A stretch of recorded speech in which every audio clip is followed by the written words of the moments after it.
භගවතෝ අරහතෝ සම්මා සම්බුද්දස්ස නමෝ තස්ස භගවතෝ අරහතෝ සම්මා සම්බුද්දස්ස නමෝ තස්ස භගවතෝ අරහතෝ සම්මා සම්බුද්දස්ස. ගෞරවනීය ස්වාමීන් වහන්සේලා වරක් ප්‍රමුඛ මහා සංඝරත්නයන් අවසරයි. අද දවසේදී අපි උපාදාය රූප කියන අලුත් මාතෘකාව පටන් ගන්නවා. ඒකෙදී උපාදාය රූප කිහිපයක් අපි මුලදී කතා කරලා මොකද තාම අපි රූප කියන නිර්වචනයට තාම පැමිණියේ නැහැ. රූප කියන නිර්වචනයට එන්නට කලින් ඒ අවිනිභෝග රූපවල තියෙන උපාදාය රූප ටිකයි ආකාශ ධාතුවයි කතා කරොත් අපිට යම් පැහැදිලි අවබෝධයක් ගන්නට පුළුවන් නිසා තමයි මේ විදිහට අපි ඉස්සෙල්ලම උපාදාය රූප ටිකක් කතා කරන්නේ. මේක උපාදාය රූප කියන මාතෘකාව පටන් ගත්තට මේක සියල්ලම කතා කරලා එකපාර ඉවර කරන්නේ නැහැ. සෑම රූප කලාපයකම පහළ වෙන අවිනිභෝග උපාදාය රූප හතර තමයි මෙතනදී අපි කතා කරන්නේ. නමුත් මේ මාතෘකාව කර්මජ රූප වලට, ඍතුජ ආහාරජ චිත්තජ රූප වලටත් පැතිරෙනවා. ඉතින් උපාදාය රූප කියලා කිව්වම දැන් අපි ඊයේ කතා කරා මහා භූත වලට තියෙන නිර්වචන. උපාදාය රූප කියලා කියන්නේ මේ මහා භූතය එකතු වෙන තැන හටගන්න, මේ මහා භූතයන් ඇසුරු කරගෙන හටගන්න, මහා භූතයන්ගෙන් තොරව පැවතිය නොහැකි තවත් එක්තරා භෞතික ගති ස්වභාව ටිකක්. භෞතික ලෝකයේ තියෙන තවත් ගති ස්වභාව ටිකක් තමයි උපාදාය රූප කියලා කියන්නේ. හැබැයි ඒකේ තියෙන භෞතික ලෝකයේ තියෙන මූලිකම ගති ස්වභාව වලට අපි කියවා මහා භූත කියලා. සතර මහා ධාතු. ඒවා ඇසුරු කරගෙන පවතින මේ මහා ධාතු වලින් තොරව පැවතිය නොහැකි තවත් රූප ටිකකට තමයි උපාදාය රූප කියලා කියන්නේ. මේ උපාදාය රූප සාමාන්‍යයෙන් 14ක් තියෙනවා.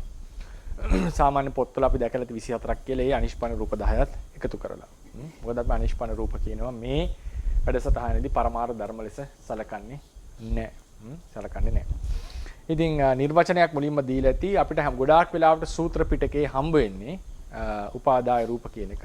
අභිධර්ම පිටකේත් අපිට හම්බ වෙනවා. චතුන්නම් මහා භූතානං උපාදාය රූපං. සතර මහා ධාතු උපාදාය කරගෙන ඇත්තා වූ රූප.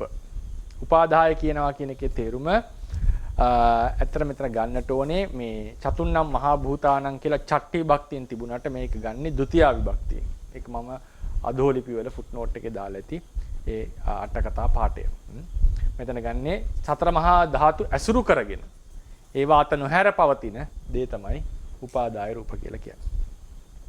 දැන් පාලි දන්න කෙනෙක් හිතන්න පුළුවන් මහා භූතයන්ගේ උපාදාය රූප කියලා අර්ථය ගන්න පුළුවන්. නමුත් එතන ගන්නේ ဒုတိ ය අර්ථය. සතර මහා ධාතු ඇත්තටම කියනවා නම් කියන අරගෙන පවතින රූප. අරගන්නවා කියන එකේ තේරුම ඇසුරු කරනවා කියන එක එතන. උපාදාය. උපාදාන කියලා කියන්නේ දැඩිව ගන්නවා කියන එකනේ. නේද? උපාදාය කියන එක මෙතන අතර ගන්නවා කියන එක. ගන්නවා කියන එකේ තේරුම ඇසුරු කරනවා කියන එක. ඒ වගේ සමහර පාලි වචන වල අර්ථය අපි ගන්න වෙන්නේ තව ක්‍රමවලින්. මොකද ඒක සමහර ඒවා ඒ කියන්නේ ඒකෙන් කියවෙන්නේ උපාදාය කියන එකේ නිශ්චය කරනවා කියන අර්ථයක් තියෙනවා. සංගවිච්ච අර්ථයක් තියෙනවා. ඉතින් අර උඩින් කියවෙන අර්ථය දැන් අරමුණක් ගන්නවා කියලා කියන්නකො. අරමුණක් ගන්නවා කියන එකේ තේරුම අපි බඩුවක් ගන්නවා වගේ සිද්ධියක් නෙවෙයිනේ. අරමුණක් ගන්නවා කියලා කියන්නේ අරමුණකට එල්බගෙන අරමුණක් අසුරු කරමින් අරමුණක් ගැන දැනගැනීමෙන් හට ගන්නවා කියන අරමුණක් ගන්නවා කියලා කියන්නේ. එන්නේ ඒ වගේ තමයි මෙතන උපාදාය කියන එකේ තේරුම සතර මහා ධාතුන් ගත්ත රූප කියන එක නෙවෙයි සතර මහා ධාතුන් ඇසුරු කරගත්ත රූප කියන එකයි මෙතන කියලා දෙන්නේ. ඒතර චතුන්නම් මහා භූතානං උපාදාය රූපං කියලා කියන්නේ මේ රූප වලට. උපාදාය රූප වලට මහා භූතයන්ගෙන් තොරව පැවතිය නොහැක. තොරව පවතින්නට බෑ. මහා භූත තමයි ප්‍රධාන. ඒවා ඇසුරු කරගෙන පවතින ඒවා නිශ්චය කරගෙන පවතින රූප ටිකක් තමයි උපාදාය රූප කියලා කියන්නේ. ඒ උපාදාය රූප හැබැයි මතක තියාගන්න පරමාර්ථ ස්වභාවය. උපාදාය රූප පරමාර්ථ ස්වභාවය. මේවා අපරමාර්ථ නෙවෙයි මේ අපි කතා කරන්නේ. අනිෂ්පන්න රූප කියන ඒවා පරමාර්ථ නෙවෙයි. ඒවා පඤ්ඤාතිත් නෙවෙයි. ඒ රූපයන්ගේ ගති ස්වභාව ටික. ඒවත් අපි ලොකු නිර්වචනයේදී උපාදාය කියලා කතා කරලා තියෙනවා. නමුත් මෙතන අපි කතා කරන්නේ පරමාර්ථ නිෂ්පන්න උපාදාය රූප ටික. මේ අද අපි කතා කරන්නේ. නිෂ්පන්න උපාදාය රූප. ඊට පස්සේ අනිෂ්පන්න රූපත් අපි තනින් තන කතා බහට ලක් කරයි. ඉතින් එතකොට ඒවා පරමාර්ථ ධර්ම බව දත යුතුයි. සියල්ල 14යි, ප්‍රසාද රූප 5යි, ගෝචර රූප 4යි, ගෝචර රූප කියලා කියන්නේ ඇස කන නාසය දිවට අරමුණු වෙන රූප.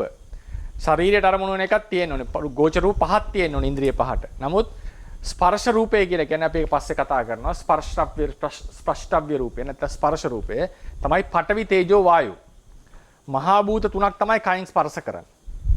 කයින් ස්පර්ශ කරන රූපය කියලා අමුතුම රූපයක් නෑ. අපි කතා කරපු පඨවි තේජෝ වායෝ තමයි කයින් ස්පර්ශ වෙන්නේ. එක්ක තද ගතියක්, එක්ක ශීතයක්, උෂ්ණයක්, එක්ක තල්ලු කරන බව. මේ තමයි ඒක නිසා ගෝචර රූප 4යි කියලා දක්වලා තියෙන්නේ. මොකද ස්පර්ශ රූපය කියන එක මහා භූත කතා කරනකොටම කතා කරලා ඉවරයි. ආපෝ කියන එක ස්පර්ශ වෙන්නේ නැහැ. මොකද ඒක අභ්‍යන්තරයට තියෙන ඇලීමක් බැඳීමක් නිසා. භාව රූප දෙකයි, ජීවිතේන්ද්‍රිය රූපයයි, හෘදය වස්තු රූපයයි, ආහාර රූපේ නැත්තම් ඕජා රූපයයි. මේ තමයි භාව රූප මේ උපාදාය රූප ටික. ඒතර තේරවාද සම්ප්‍රදායට අනුව ගත්තම උපාදාය රූප කියන එකට නිර්වචන කීපයක් තියෙනවා. නිර්වචන කීපයක්. මොකද්ද පළවෙනි නිර්වචනය තමයි මහා භූතයන්ව ගන්න කියන අදහස් කරන්නේ නිශ්චය කිරීම වශයෙන් ගන්න. මේ මහා භූතයන් ඇසුරු කිරීම වශයෙන් පවතින. ඇසුරු කරමින් පවතින. ඇසුරු කිරීම වශයෙන් ගන්න රූපය තමයි උපාදාය රූප. ඒ වගේම මේ උපාදාය රූපයන්ව වෙන අය ඇසුරු කරන්නේ නැහැ. දැන් මහා භූතය ඇසුරු කරනවා වගේ ඒ කට්ටියව ඇසුරු කරන්නේ නැහැ වෙන අය. ඒ කට්ටිය තමයි මහා භූත ඇසුරු කරන්නේ. දැන් චිත්තචෛසික ධර්ම වල එහෙම නෙවෙයි. ඕනෝන් නිශ්චය වෙලා තියෙනවා. හරිනේ? උපාදාය රූප සතර මහා ධාතු නිශ්චය කරනවා. හැබැයි කිසි කෙනෙක් උපාදාය රූප නිශ්චය කරන්නේ නැහැ. ඒව ඇසුරු කරගෙන පවතින්නේ. ඒක විශේෂයෙන් මතක තියාගන්න. ප ဋ ාණ ප්‍රකරණය කොහොමද දෙන්නේ? ප ဋ ාණ ඉන්නේ චත්තාරෝ මහා භූත අඤ්ඤමඤ්ඤං නිස්සේපච්චේන පච්චේ. ඕනෝන්ට නිශ්චය වෙනවා. හැබැයි චත්තාරෝ මහා භූත ඊට පස්සේ මහා භූත උපාදාය රූපාණං නිස්සේපච්චේන පච්චේ. උපාදාය රූපා මහා භූතාණං කියලා කිව්වේ නැහැනේ. උපාදාය රූපයි මහා භූතයි අඤ්ඤමඤ්ඤ කිව්වෙත් නැහැනේ. නේද? ඒකට හේතුව තමයි උපාදාය රූප මහා භූත නිශ්චය කරන බව ඇත්ත. නමුත් උපාදාය රූපයෝන්ම මහා භූත නිශ්චය කරන්නේ කවුරුත් නිශ්චය කරන්නේ. එනිසා උපාදාය කියන එකේ තේරුම වෙන කෙනෙක්ව අරගෙන වෙන කෙනෙක් ඇසුරු කරගෙන තියෙන රූප කියන එක. කාවද ඇසුරු කරන්නේ? මහා භූත චතුර්ණම් මහා භූතානං උපාදාය රූපං කියලා කිව්වේ ඒකයි. ඒ පළවෙනි නිර්වචනය. ඒක තමයි අටුවාවේ අපිට එන නිර්වචනය.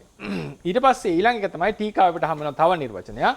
මහා භූතයන් අත නොහැර ඔවුන්ගේ වර්ණාදී ලෙස නුවණින් ගත යුතු බැවින් උපාදා රූප නම් වේ. උපාදාය රූප කියන්න පුළුවන්, උපාදා රූප කියන්න පුළුවන්. යන්න කපලා. මම ඒක වරහණට දාලා තින්නේ. උපාදාය කිව්වත් ප්‍රශ්නයක් නැහැ, උපාදා කියලා කිව්වත් ප්‍රශ්නයක් නැහැ. යන්න අයින් කළා. එතකොට මේවා අපි තේරුම් ගන්නකොට ඒ කියන්නේ මේවා මහා භූතයන්ගෙන් තොරව පවතින්නේ නැහැ. මහා භූත ඇසුරු කරගෙනමයි පවතින්නේ. ඒ නිසා තමයි කියන්නේ මහා භූතයන් අත නොහැර ඔවුන්ගේ වර්ණය ලෙස තමයි අපි ගන්නෙ.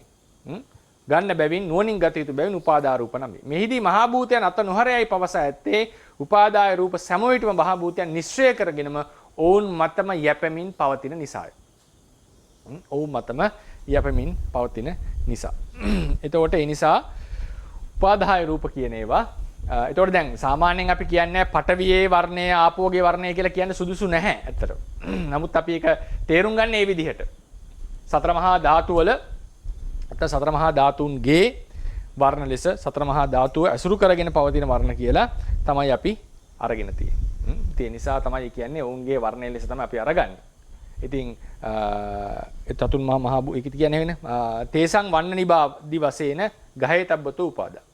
හැබැයි ඇත්තටම වෙන්නේ ඔවුන් ඇසුරු කරගෙන තමයි පවතින්නේ. පඨවියේ වර්ණය කියලා කියන්නේ සුසු නෑ මේක. පඨවිය ඇසුරු කරගෙන පවතින වර්ණය කියන එක තමයි හරිම විග්‍රහය. එනිසා මේ විදිහට මේ මහා භූතයන් අත නොහැර තමයි මේ කට්ටිය තේරුම් ගන්න ඕනේ.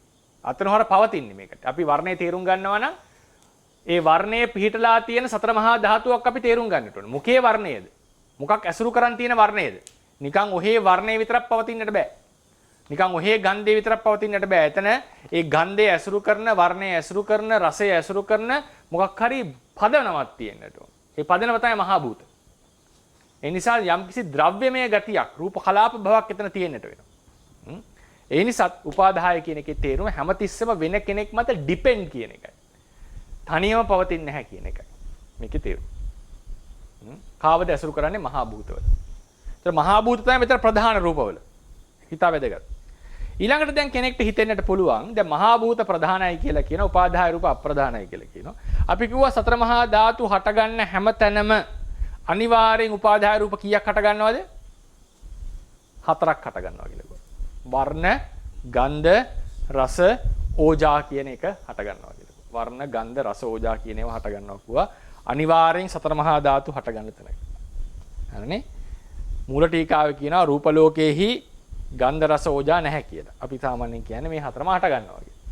එතකොට දැන් කෙනෙක්ට අහන්න පුළුවන් එහෙමනම් මහා භූතයන්ට අනිවාර්යයෙන්ම මහා භූත හට ගන්න තැන අනිවාර්යෙන් වර්ණ ගන්ධ රස ඕජා පවතින. මේවා අනිභෝග රූපන.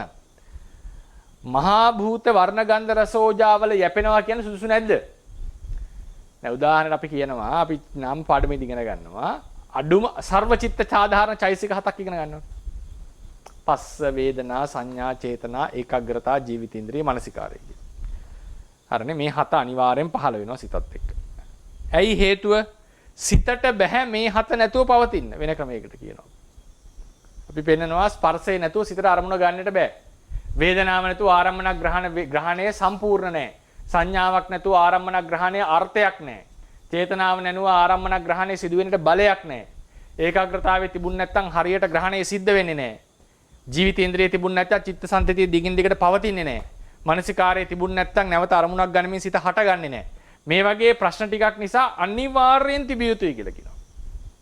එතකොට මේකේ අඤ්ඤමඤ්ඤ ප්‍රත්‍යක් තියෙනවා. ස්පර්ශය තියෙන්නට ඕනේ චිත උපදින්නට. සිත නැත්තම් මොකක්වත් උපදින්නේ නැහැ. ඒ නිසා මේ අට ධර්මයෝම එකිනෙකට අනිවාර්යෙන් අවශ්‍යයි. වේදනාව තියෙනවා යනුම සිතක් තිබේ. සිතක් තියෙනවා කියනොම වේදනාවක් තිබේ. එතකොට අපි ඒ වගේම කියනවා සතර මහා ධාතු පහළ වෙන හැමතැනම වර්ණ ගන්ධ රස ඕජා තියෙනවාමයි. එතකොටත් කෙනෙක්ට හිතෙන්න පුළුවන් නේද? එහෙනම් මේ වර්ණ ගන්ධ රස ඕජා නැතුව සතර මහා ධාතු හටගන්න බැරිද කියලා ප්‍රශ්නයක් අහන්න පුළුවන්. ඒ කියන්නේ වර්ණ ගන්ධ රස ඕජා නැතුව සතර මහා ධාතු හටගන්න බැරිද කියන එක ප්‍රශ්නයක්. වර්ණ ගන්ධ රස ඕජා නැතුව සතර මහා ධාතු හටගන්නේ නැද්ද කියන එක තව ප්‍රශ්නයක්. මේ දෙකේ වෙනස තේරුණාද? වර්ණ ගන්ධ රස ඕජා නැතුව සතර මහා ධාතුන්ට හටගන්න බැරිද?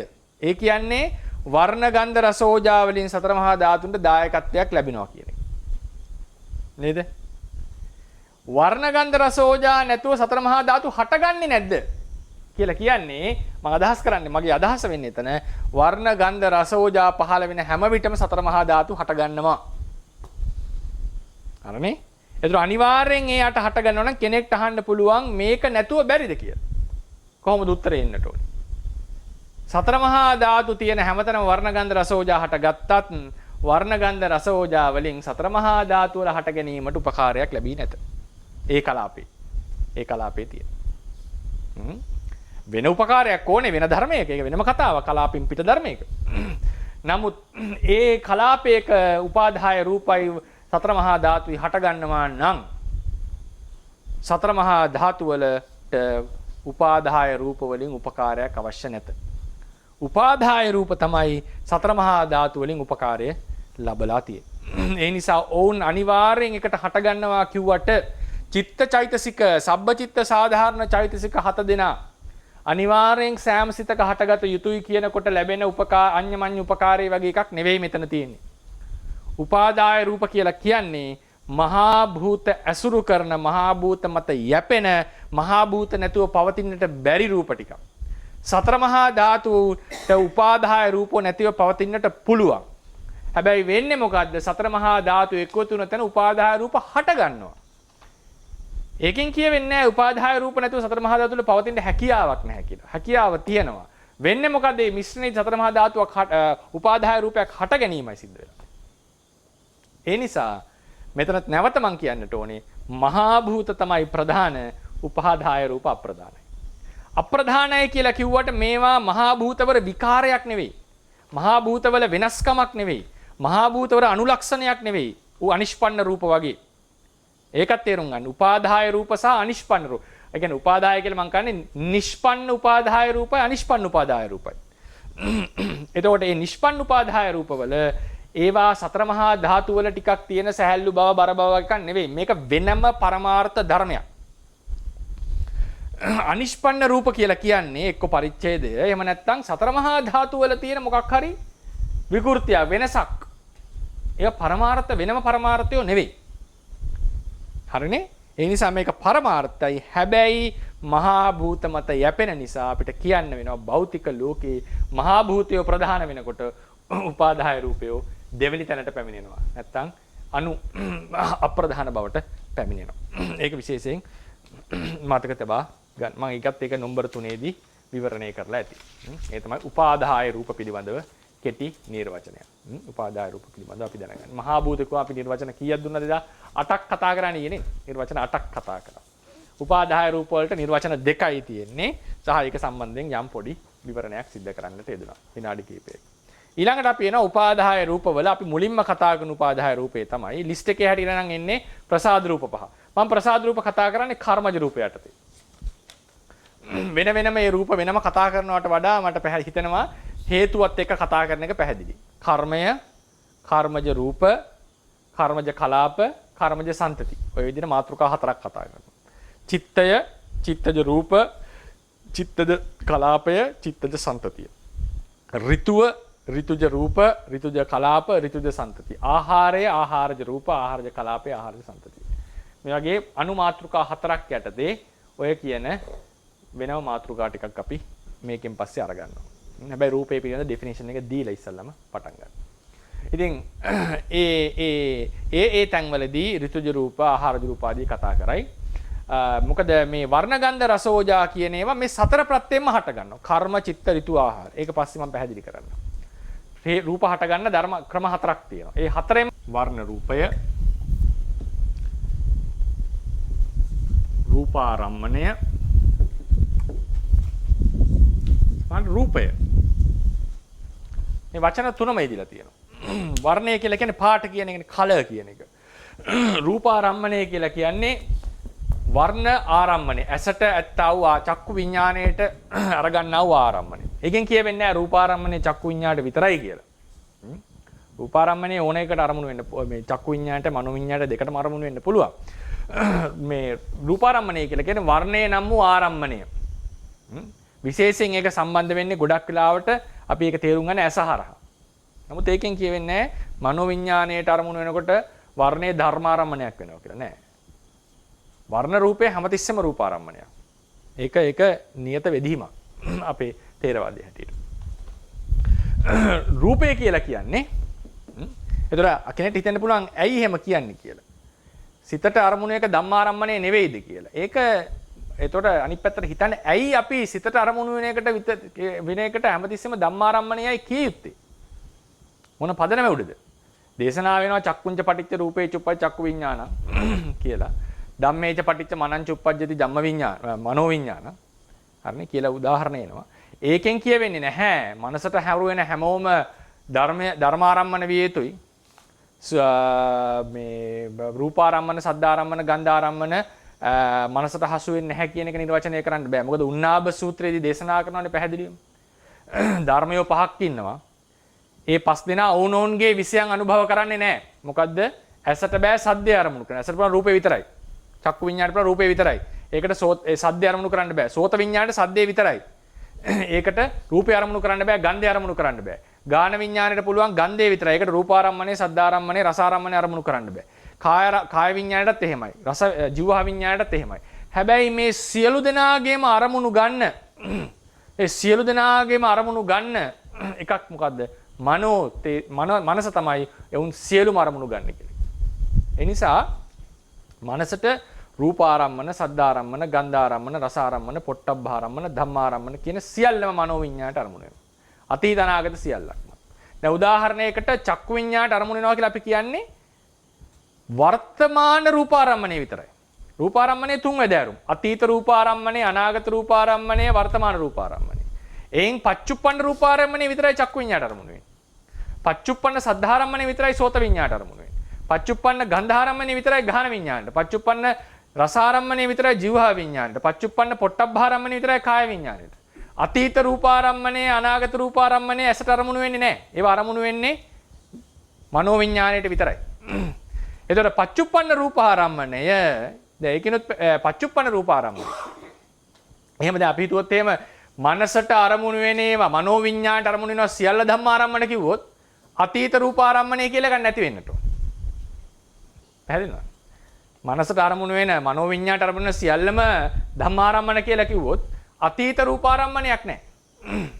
මොකද අතීත රූපාරම්මණය චක්කුවට අරමුණු වෙන්නේ නැහැ. රූපාරම්මණය චක්කු විඤ්ඤාණයට විතරයි නම් අරමුණු වෙන්නේ. ඒ අරමුණු වෙන්නේ පච්චුප්පන්නක විතර නම්.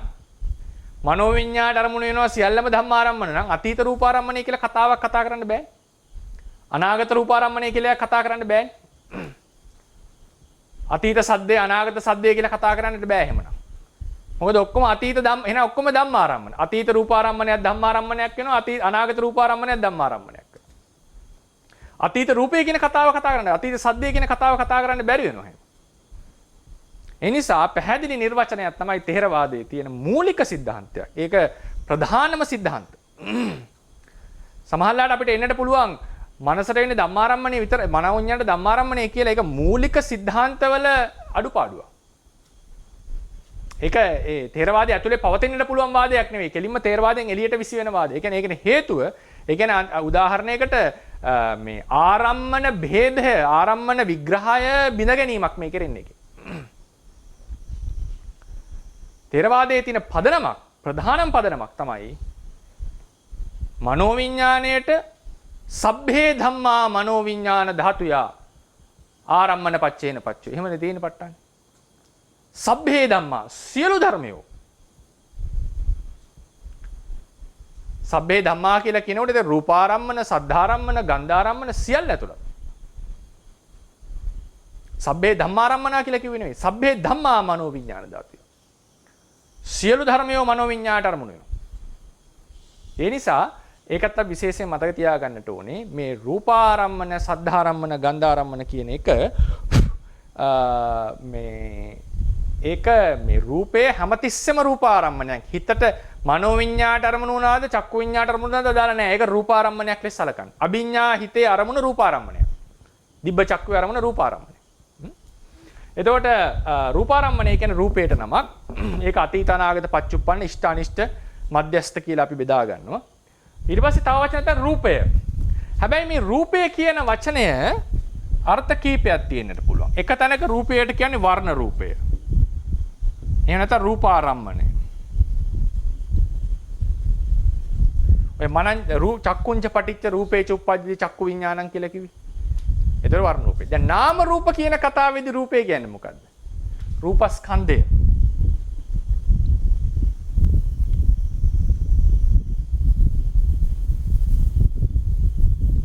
රූපස්කන්ධය. එතන රූප 28ම අපි ගන්නවා.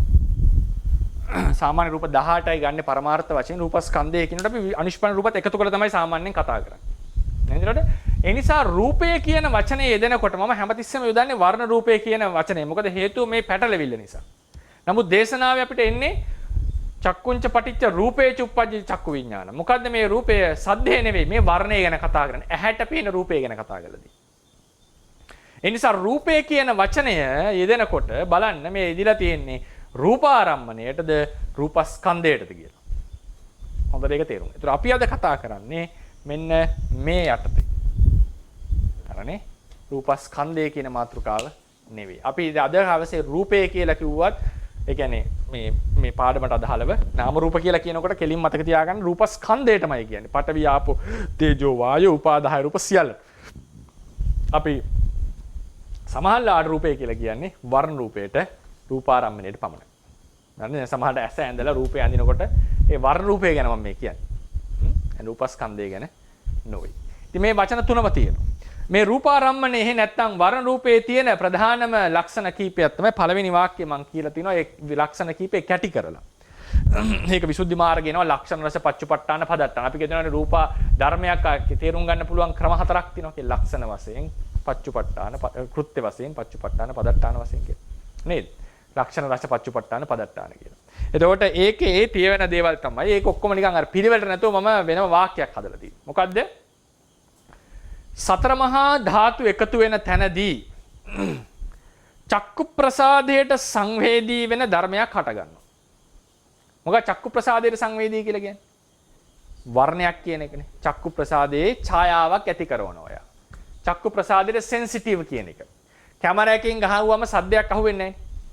කැමරාවකට කැප්චර් වෙන්නේ මොකද්ද? වර්ණය. හරිනේ? එතකොට ඒ වගේ චක්කු ප්‍රසාදයට හැපෙන්නේ චක්කු ප්‍රසාදයක සංවේදී වන්නේ මේ වර්ණ රූපය. ඒක මම චක්කු ප්‍රසාදයේ කතාවේදී කියන්නම් තව විස්තරයක්.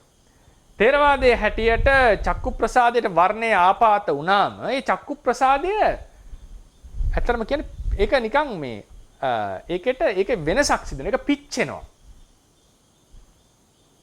දැන් ඉස්සර කැමරාවල ඩිජිටල් නෙමෙයි කැමරාවල මතකනේ ගැහුවට පස්සේ රීල් එකේනේ වදින්නේ නේ. ඒ රීල් එක ගැහුවට පස්සේ ආයෙ පාවිච්චි කරන්න බෑනේ. ඒක පිච්චිලා තියෙන්නේ රීල් එක. නේද? ඒ අර ෆ්ලෑෂ් මේ ගහනකොට ඒක පිච්චෙනවා. ඊට පස්සේ ආයෙ ඒක පාවිච්චි වෙන ආයෙ ඒකේ ආයෙ ෆොටෝ එකක් ගහන්න බෑ. ඒ වගේ තමයි මේ චක්කු ප්‍රසාදයේ රූපාරම්මණය සම්බන්ධ වුණාම ඒක හරියට නිකන් අර සීල් එකක් තැබ්බා වගේ කියලා කියන්නේ. ආයෙ තව තියෙනවනේ සීල් අර මේ ලාකඩවල ගහන්නේ සීල් එක. රාජ්‍ය සේවයේ පිණිසයි කියලා එහෙම ගහනවනේ සමහරවිට. ඒක ගැහුවම ආයෙ ඒකේ මාක් එක හිටිනවනේ. ඒ වගේ අර කැප්චර් මොකද්ද මේ රීල් එකේ පාර හිටියා වගේ කැමරා එකේ රීල් එකේ පරණ ඒවල අද කාලේ නෑ මම අද ඩිජිටල් එකේ නෑ එහෙම නෑනේ. ඒක හිටියා වගේ චක්කු ප්‍රසාදය සම්පූර්ණයෙන් එයාට සංවේදී වෙනවා කියලා කියන්නේ ඒකේ ඡායාව වැද ගන්නවා. ඊට පස්සේ ඒක ආයේ වෙන දෙයකට සංවේදී නෑ. ඒ තප්පර ගානේදී ඒ කාලෙදී.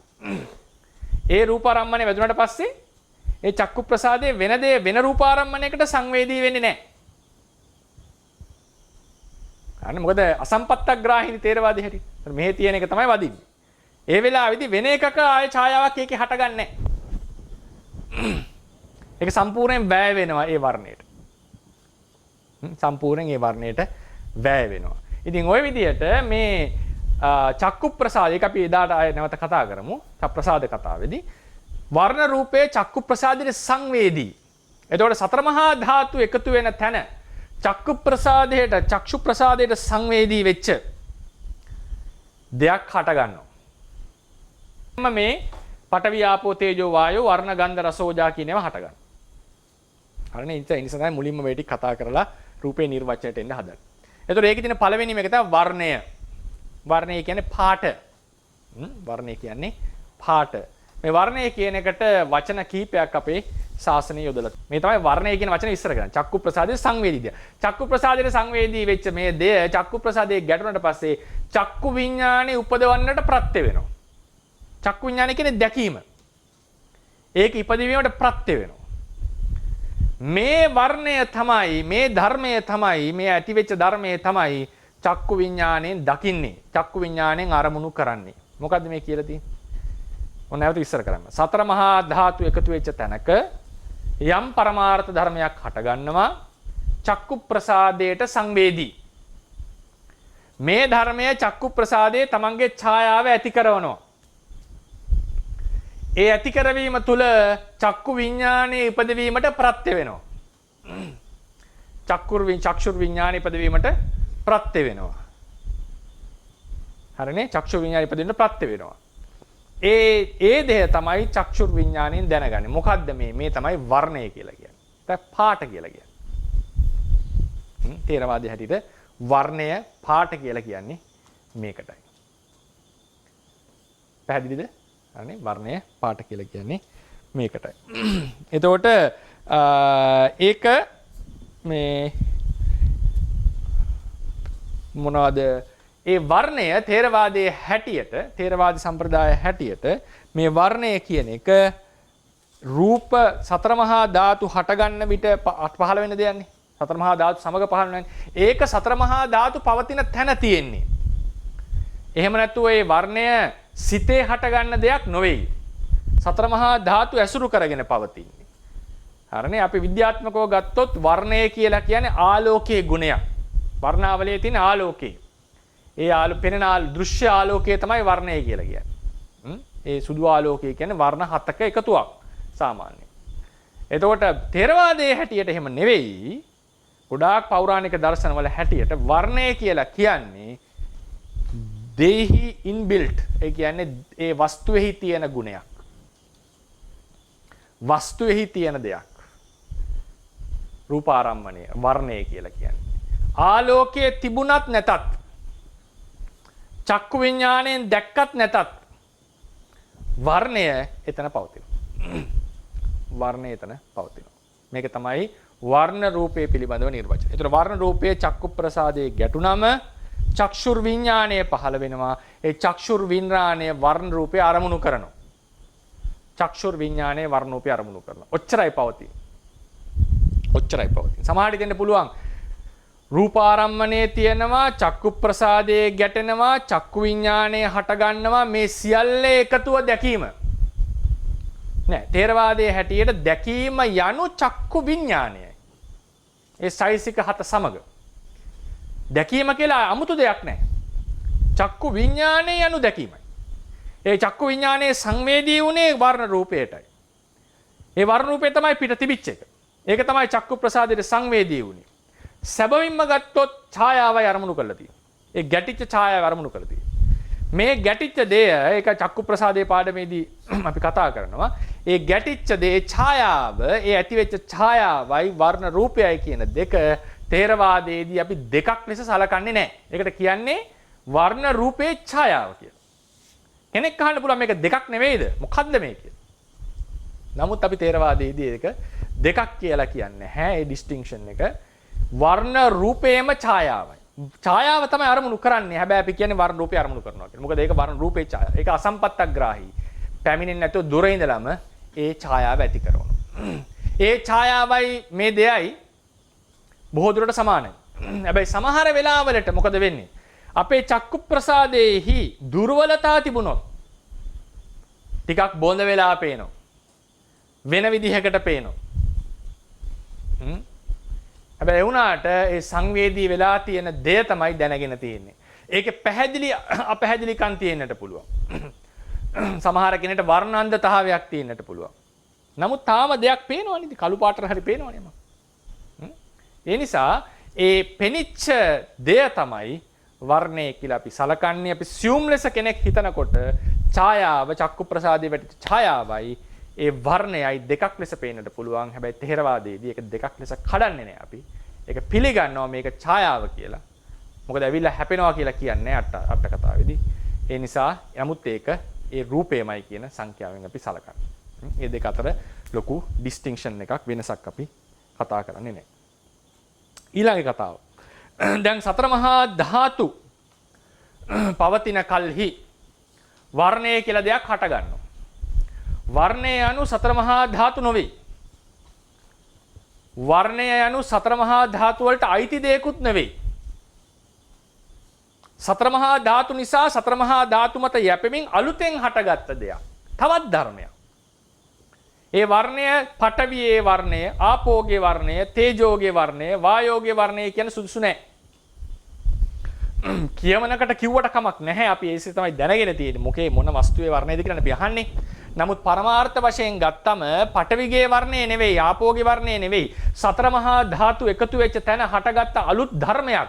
ඇසට සංවේදී ධර්මයක් තමයි වර්ණ රූපය කියලා කියන්නේ. ඒකත් අපි විශේෂයෙන් මතක තියාගන්නට ඕනේ. මේක වෙනම ධර්මයක්. හැබැයි උපාදාය රූපයක් නිසා සතර මහා ධාතු ඇසුරු කරනවා. ඉතින් ඊළඟට මේ සෑම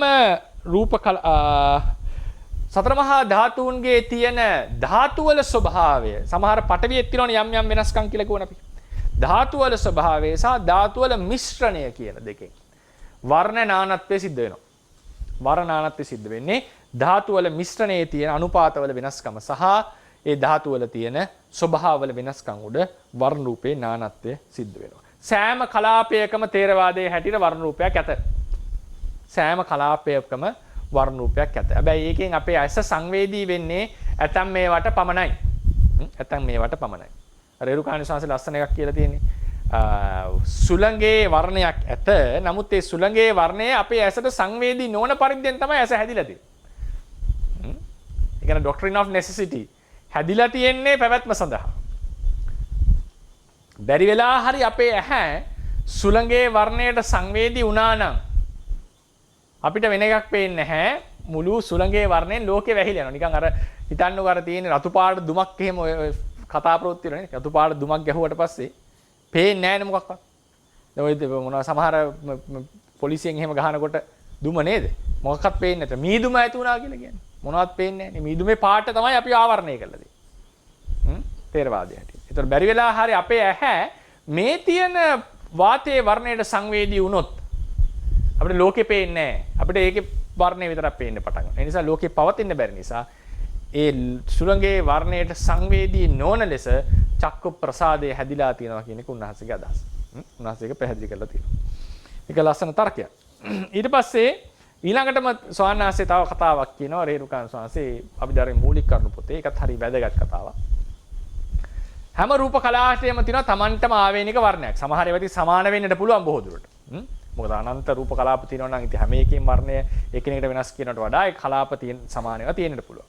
හැබැයි ඒකේ පොඩි පොඩි වෙනස්කම් තියෙන්න පුළුවන් ඒ කලාපවල තියෙන ස්වභාව අනුව. දැන් උන්වහන්සේ කියන තර්කය තමයි නිල් පාට කුඩු ටිකක් සහ රතු පාට කුඩු ටිකක්. ඒ ලස්සන තර්කයක්. නිල් පාට කුඩු ටිකක් සහ ඒකම පරීක්ෂා කරලා බලලා නැහැ. රතු පාට කුඩු ටිකක් මිශ්‍ර කරලා තිබුණොත් එකට මිශ්‍ර කළා හොඳටම මිශ්‍රණයක් ලෙස තිබුණොත් ඒක ඉතින් බලනකොට දම් පාට නැත්නම් වයලට් ලෙස පේනවා. මම හිතන වතුරත් එක්ක මිශ්‍ර කරන්න ඕනේ නැති. ඉතින් ඒ තියෙනකොට ඒක දම් පාටක් ලෙස පේනවා. හැබැයි තාම නිල් සහ රතු කියන අංශු වෙන වෙනමයි පවතින්නේ. නිල් සහ රතු කියන අංශු වෙන වෙනමයි පවතින්නේ. මොකද වෙලා තියෙන්නේ අපිට දම් පාටක් ලෙස පේන්න හේතුව අපේ ඇහැ ඒ වෙන වෙනම අංශු වලට නිල් රතු ළඟ ළඟ තියෙන නිල් රතු අංශු වලට එකපාර සංවේදී වෙන්න තරම් සියුම් නෑ අපේ ඇහැ. සංවේදී බව ඉහළ නෑ. එතකොට මොකද වෙන්නේ මේ ඇහැ නිල් සහ රතු කියන දෙකම එකතු වෙලා අලුත් පාටකින් මේක අරගෙන තියෙනවා. අලුත් පාටකින්. දම් නැත්නම් වයලට් වෙන විදිහකට කිව්වොත් නිලුයි රතු එකතු වුණාම වයලට් කියලා තමයි සාමාන්‍යයෙන් විස්තර කරන්නේ. ඒක අපි සාමාන්‍යයෙන් කියන්නේ දම් පාට කියලා. පොදුවේ ව්‍යවහාර කරන්නේ. දම් පාට. එතකොට මේ සාමාන්‍යයෙන් කියනවා වර්ණයේ පිළිබඳව තියෙන නිර්වචනයේ ප්‍රධාන වර්ණ තුනයිනේ. නිල්, රතු, කහ. ඒ කියන්නේ primary colors. ඊට පස්සේ කියනවා secondary colors. නිලුයි රතුයි එකතු කරාම තැඹිලි පාට වගේක් එනවා. රතුයි නිලුයි එකතු කරාම violet එනවා. නිලුයි කහයි එකතු කරාම කොළ එනවා. green. නේද? මේ secondary colors. එතකොට මේ වගේ උන්වහන්සේගේ අර්ථය තමයි තර්කය තමයි ඒ වගේ පේන්නේ primary colors දෙකක් එකතු වුණාම එකතු වෙලා එක ළඟ පවතිනකොට අපේ ඇහැට පේන්නේ ඒවා වෙන වෙනමයි පවතින්නේ වර්ණ දෙක. ඇහැට පේන්නේ දම් පාට ආදී කොළ පාට ආදී පාට ලෙස. ඒ වගේ සයන්හසේ කාර කරනවා වෙන වෙනම රූප කලාපවල වෙන වෙනම වර්ණ තියෙනවා. උන්නට ආවේනික වර්ණ. මේවා ඉතින් ඊටාම ළඟින් පිහිටලා තියෙන සියුම් දේවල්. අර රතු කුඩු ටිකයි නිල් කුඩු ටිකයි අපේ ඇහැට වෙන් කරගන්න බැරි වුණා නම් කවදාවත් රූප කලාපය වෙන වෙනම වර්ණ වශයෙන් දකින්නට බෑ. සමූහවල ගන්නකොට අපි දකින වර්ණය සැබෑවෙන්ම රූප කලාපයේ පවතින වර්ණයක් නොවිය යුතුයි කියන එක තමයි උන්වහන්සේගේ තර්කය. උන්වහන්සේ ගේන්නේ අර උපමාවෙන්. එතකොට උන්වහන්සේගේ අදහස අපිට ලෝකයේ පෙනෙන මම හිතනවා මේක ගොඩක්ම පෞද්ගලික අදහසක් වෙන්නට ඇති කියලා උන්වහන්සේගේ. ඒතර මේ ලෝකයේ පෙනෙන වර්ණයෝ ඒ රූප කලාප වර්ණවල එකතුව නිසා අපේ හිතේ අපිට පෙනිච්ච හැටි මිසක් සැබෑම වර්ණයේ ලෙස උන්වහන්සේ අර්ථකථනය කරන්නේ රූප කලාපයක තියෙන වර්ණය. මේක තමයි සැබෑම වර්ණය. ඒ වර්ණය කොහොමද සියුම් වැඩි ඒක සියුම් දෙයක් නිසා ඒක පේන්නේ නැහැ කොහොමද. ඒතකොට කලාප එකතුවක් තමයි අපිට පේන්නේ. එකතුවක් නම් පොඩි වෙනස්කම් තිබුණොත් අපේ ඇහැ ගන්නේ අලුත්ම වර්ණය. එතකොට කෙනෙක්ට ප්‍රශ්නයක් අහන්න පුළුවන් මේ පේන වර්ණය එතකොට අපිට පේන වර්ණය පරප්‍රඥප්තියද? ඒක සත්‍ය වශයෙන් නැති දෙයක්ද? සත්‍ය වශයෙන් නැති දෙයක්ද? නෑ එතනදි කියන්නට ඕනේ. එතන වෙලා තියෙන්නේ අපේ ඇහැ සමර්ථ වෙලා නෑ මේ වර්ණ වෙන වෙනම දකින්නට. ඇහැ වර්ණයටයි සංවේදී. වර්ණයට සංවේදී. අපේ ඇහැ සහ චක්කු විඥානයේ සමර්ථ නෑ ඒක ඒ ලෙසට දකින්නට. හැබැයි චක්ෂුවේ ගැටෙන භවින් චක්ෂුර් විඥාණයට ගෝචර වෙන භවින් ඒ කියන ලක්ෂණ වලින් තාම වෙන් වෙලා නැහැ. ඒ නිසා පරිඥා කෘත්‍යයට බහානට පුළුවන්. අපිට පේන වර්ණය යනු පරමාර්ථ වර්ණයක්. හැබැයි ඒක ඇහෙන් දැකලා තියෙන්නේ චක්කු විඥාණයෙන් දැකලා තියෙන වෙන ක්‍රමයකට. ඒ නිසා ඒ සැබෑ වර්ණය චක්කු විඥාණයට ඒ විදිහටම දකින්න බැරි වුණාට චක්කු විඥාණයට පේන්නේ මේ අපි දකින්නේ පරමාර්ථ රූපයක්. ඒ පරමාර්ථ භව තමයි ඇසට සංවේදී බව. චක්කු විඥාණයෙන් දකින බව. ඒ වර්ණය ඒ ලෙසටම දකින්නවාද නැද්ද කියන ප්‍රශ්නේ තමයි ඒකෙදි කියන්න වෙන්නේ. රේරුකාණ සංසගේ අදහසේ හැටියට නෑ. ඒක වෙන්න බෑ. මොකද සියුම් කලාප එක ළඟ තියෙනවා නම් කවදාවත් ඒක අපිට වෙන්වෙන්ම දකින්නට බැරි බවක් තියෙනවා අපේ ඇහැට. එහෙනම් අපිට පේන්නේ මොකක් හරි සමූහ වර්ණයක්. සමූහ වර්ණයක්. හැබැයි ඒක ප්‍රඥප්තියක් නෙවෙයි. ඒකත් හොඳට මතක තියාගන්න ඕනේ. ඒක ප්‍රඥප්තියක් වෙන්නේ නැහැ. ප්‍රඥප්තිය කියලා කියන්නේ තියෙන ක්‍රමයක් අනුව හිතෙන් හදාගත් එක දෙයක් කියන එකනේ. මේ අපිට ඇහැට මේක පේනවා. මේක අපි හිතෙන් හදාගන්න එකක් නෙවෙයි. මේක උපකල්පනය කරලා ගත්ත අදහසක් නෙවෙයි. ඉමැජින් කරලා ගත්ත එකක් නෙවෙයි. පේන හැටි. ඒක ආයතනයේ තියෙන ප්‍රශ්නයක්. ප්‍රඥප්තිය කියලා කියන්නේ හිතෙන් හැදෙන එක. මේක ඇහි තියෙන දුර්වලතාවය නිසා වෙන දෙයක්. එහෙම නැත්තම් අපි හිතමුකෝ දැන් හොඳට පේනුණා කියලා තියෙන එක. වයසට යනකොට එහෙනම් පේන්නේ මොනේ ප්‍රඥප්තියනේ. අයි බ්ලර් වෙලා නේද? අපහැදිලි වෙලා කණ්ණාඩි දාන අය කණ්ණාඩි දිගේ ගැලව ගමන් ප්‍රඥප්තිය වෙන්නේ. එහෙම එකක් නැහැ. පේන්නේ වර්ණ. වර්ණ යනු පරමාර්ථ. වෙලා තියෙන්නේ වර්ණය ඔය ලෙසටම අපි දකින්නට තරම් අපේ ඇස සංවේදී නැතිකම. අපේ දුර්වලතාවය. චක්කු විඤ්ඤාණය නොහැකියාව. චක්කු ප්‍රසාදයේ සංවේදී බව අඩුකම. එහෙමුණා කියලා වර්ණයේ තියෙන පරමාර්ථ ගතිය වෙනස් වෙන්නේ. මොකද්ද වර්ණයේ පරමාර්ථ ගතිය? ඇසට සංවේදී බව, චක්කු විඤ්ඤාණයට අරමුණු වෙන බව, සනිදස්සන බව, චක්කු පටිහනන බව මේක නැති වෙලා නැහැ. ඒකත් මතක තියාගන්න ඕනේ. ඊට පස්සේ ඒක තමයි තව ප්‍රශ්නයක් එන්නට පුළුවන්. වර්ණය යනු ඇසට සංවේදී බවනේ. චක්කු විඤ්ඤාණයට අරමුණු වෙන බව. එහෙමනම් දැන් වර්ණ නානත්වයක් තියෙනවා. කොළ වර්ණය, රතු වර්ණය, නිල් වර්ණය, දුඹුරු වර්ණය. ඒක සෙකන්ඩරි වුණත් කමක් නැහැ. වර්ණ තියෙනවා. එතකොට වර්ණය කියන්නේ ඇසට සංවේදී භව. වර්ණයේ කොළ ප්‍රඥප්තියක්ද? වර්ණයේ නිල ප්‍රඥප්තියක්ද? වර්ණයේ දුඹුරු ප්‍රඥප්තියක්ද? නෑ. දුඹුරු කියලා කියන්නේ පරමාර්ථ ස්වභාවයක්. නිල් කියලා කියන්නේ පරමාර්ථ ස්වභාවයක්. ඒ හැමෝගෙම තියෙන පොදු ලක්ෂණය තමයි ඇසට සංවේදී බව. ඒ ඇසට සංවේදී භවේ නානත්ව තියෙනවා. හරියට පඨවි ධාතුවේ තියෙන ඔකල නානත්ව.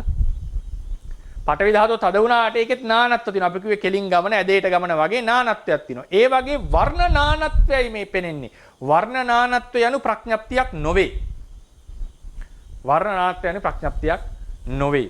ඒක ථේරවාද සම්ප්‍රදායෙන් කතා කරපු තැනක් තමයි විසුද්ධි මාර්ගයේහි 3 වෙනි පිටුවේ යන්න පළවෙනි 6 වෙනි ෆුට් නෝට් එකට අදෝලිපියට 3 වෙනි පිටුවේ 6 වෙනි ෆුට් නෝට් එකට යතාහි නීල පීතාදී භේදේන අනේකදා බින්නස්සාපි නීල පීතාදී වශයෙන් අනේක ભેදයට ලක්ුණත් අනේකදා බින්නස්සාපි රූපායතනස්ස රූපායතනය කියලා කියන්නේ වර්ණ රූපයාගේ සනිදස්සනත්තං චක්කු විඥාණයට ගෝචර වෙන බව මම නැවත කියන්නම් යතාහි නීල පීතාදී භේදේන අනේකදා බින්නස්සාපි රූපායතනස්ස නිල් කහ වශයෙන් රූපායතනයේ අනේක වශයෙන් භේදයට විභාගයට පැමිණියත් එහි තිබෙන ඒ රූපායතනයේ තිබෙන රූපාරම්මණයේ තිබෙන චක්කු විඤ්ඤාණයට ගෝචර වෙන බව ලක්ෂණයයි.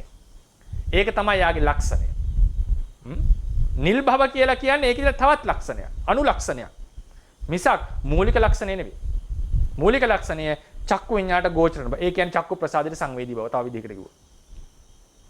නීලාදී භේදේන බින්නස්සාපි සනිදස්සන භාවා නති අනතික්කමනතෝ නිල් ආදී වශයෙන් භේදයට පැමිණියත් ඇසට සංවේදී භව චක්කු විඤ්ඤාණයට ගෝචර වෙන භව ඉක්මවලා නැහැ.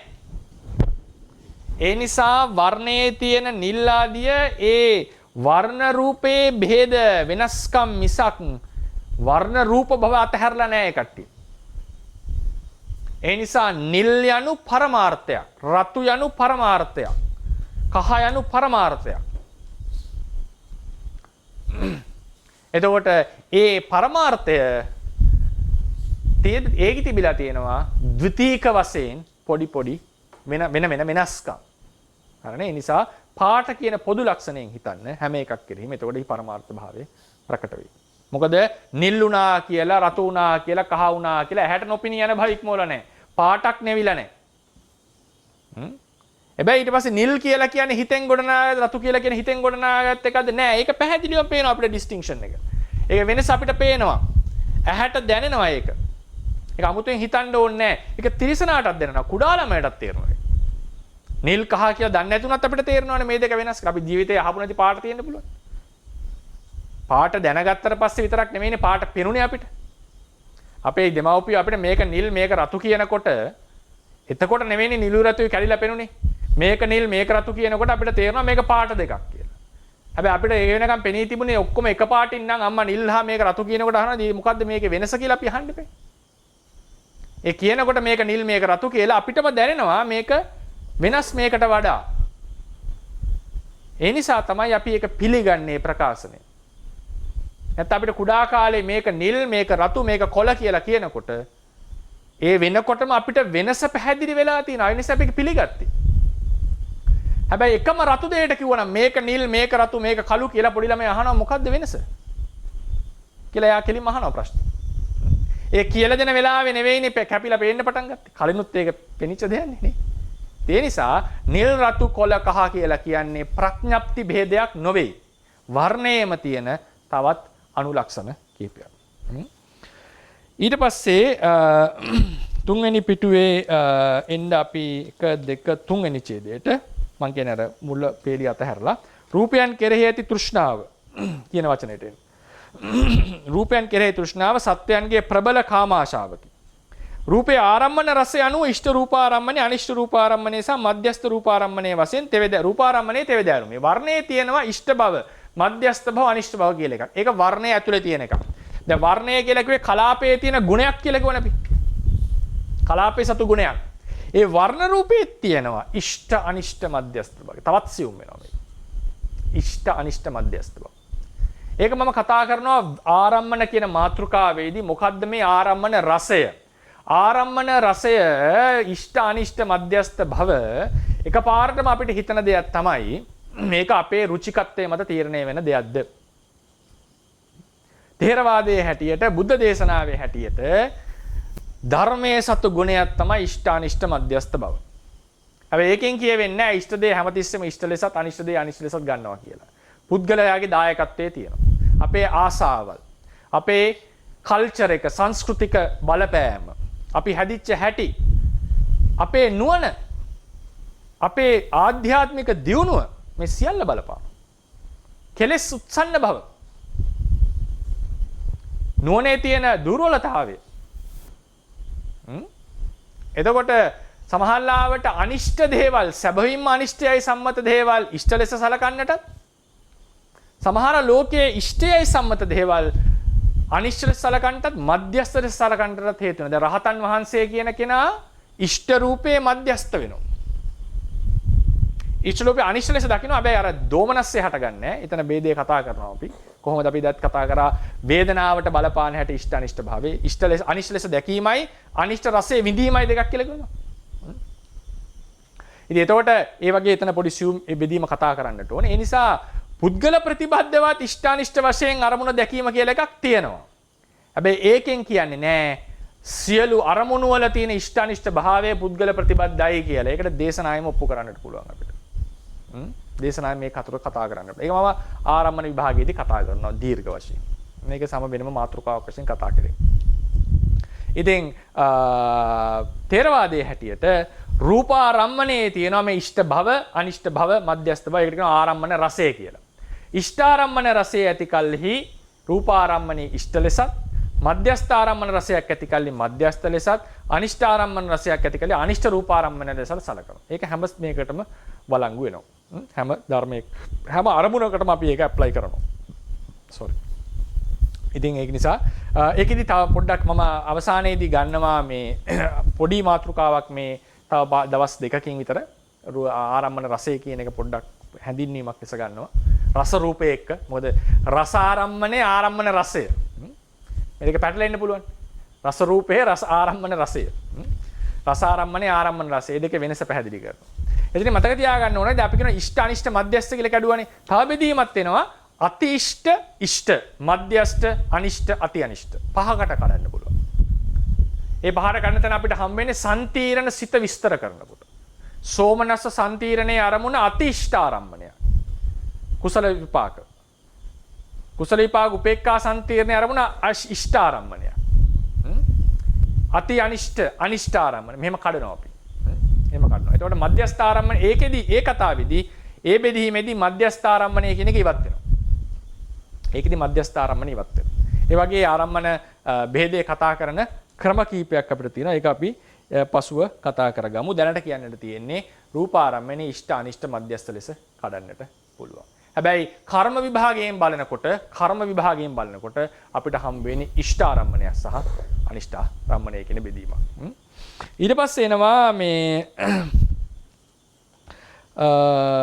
ධම්මසංගණී අටුවාවේ කතා කරලා තියෙන පුරාණ අට කතාවේ පෞරාණික අට කතාවේ අදහස තමයි ඒකම තමයි දැනටත් සම්ප්‍රදාය පිළිගන්නේ. සද්ද රූපේ සම්බන්ධයෙන් මෙතන පරස්පර විරෝධීකමක් ඇති වෙනවා පෞරාණික අටුවාව සහ පාලි අටුවාව අතර. ඒක මම එදාට කතා කරන්න සද්ද රූපේ ගැන කතා කරනකොට රූපාරම්මණය සම්බන්ධයෙන් කියන්නේ පුරාණ අටුවාවෙත් කියලා තියෙන්නේ දැන් පාලි අටුවාවෙත් පිළිගන්න දේ තමයි රූපාරම්මණය තියෙන තැනම ඉඳගෙන තමයි ඇහැට ගැටෙන්නේ. ඇවිල්ලා පරම්පරාව වශයෙන් ගැටෙනවා නෙවෙයි.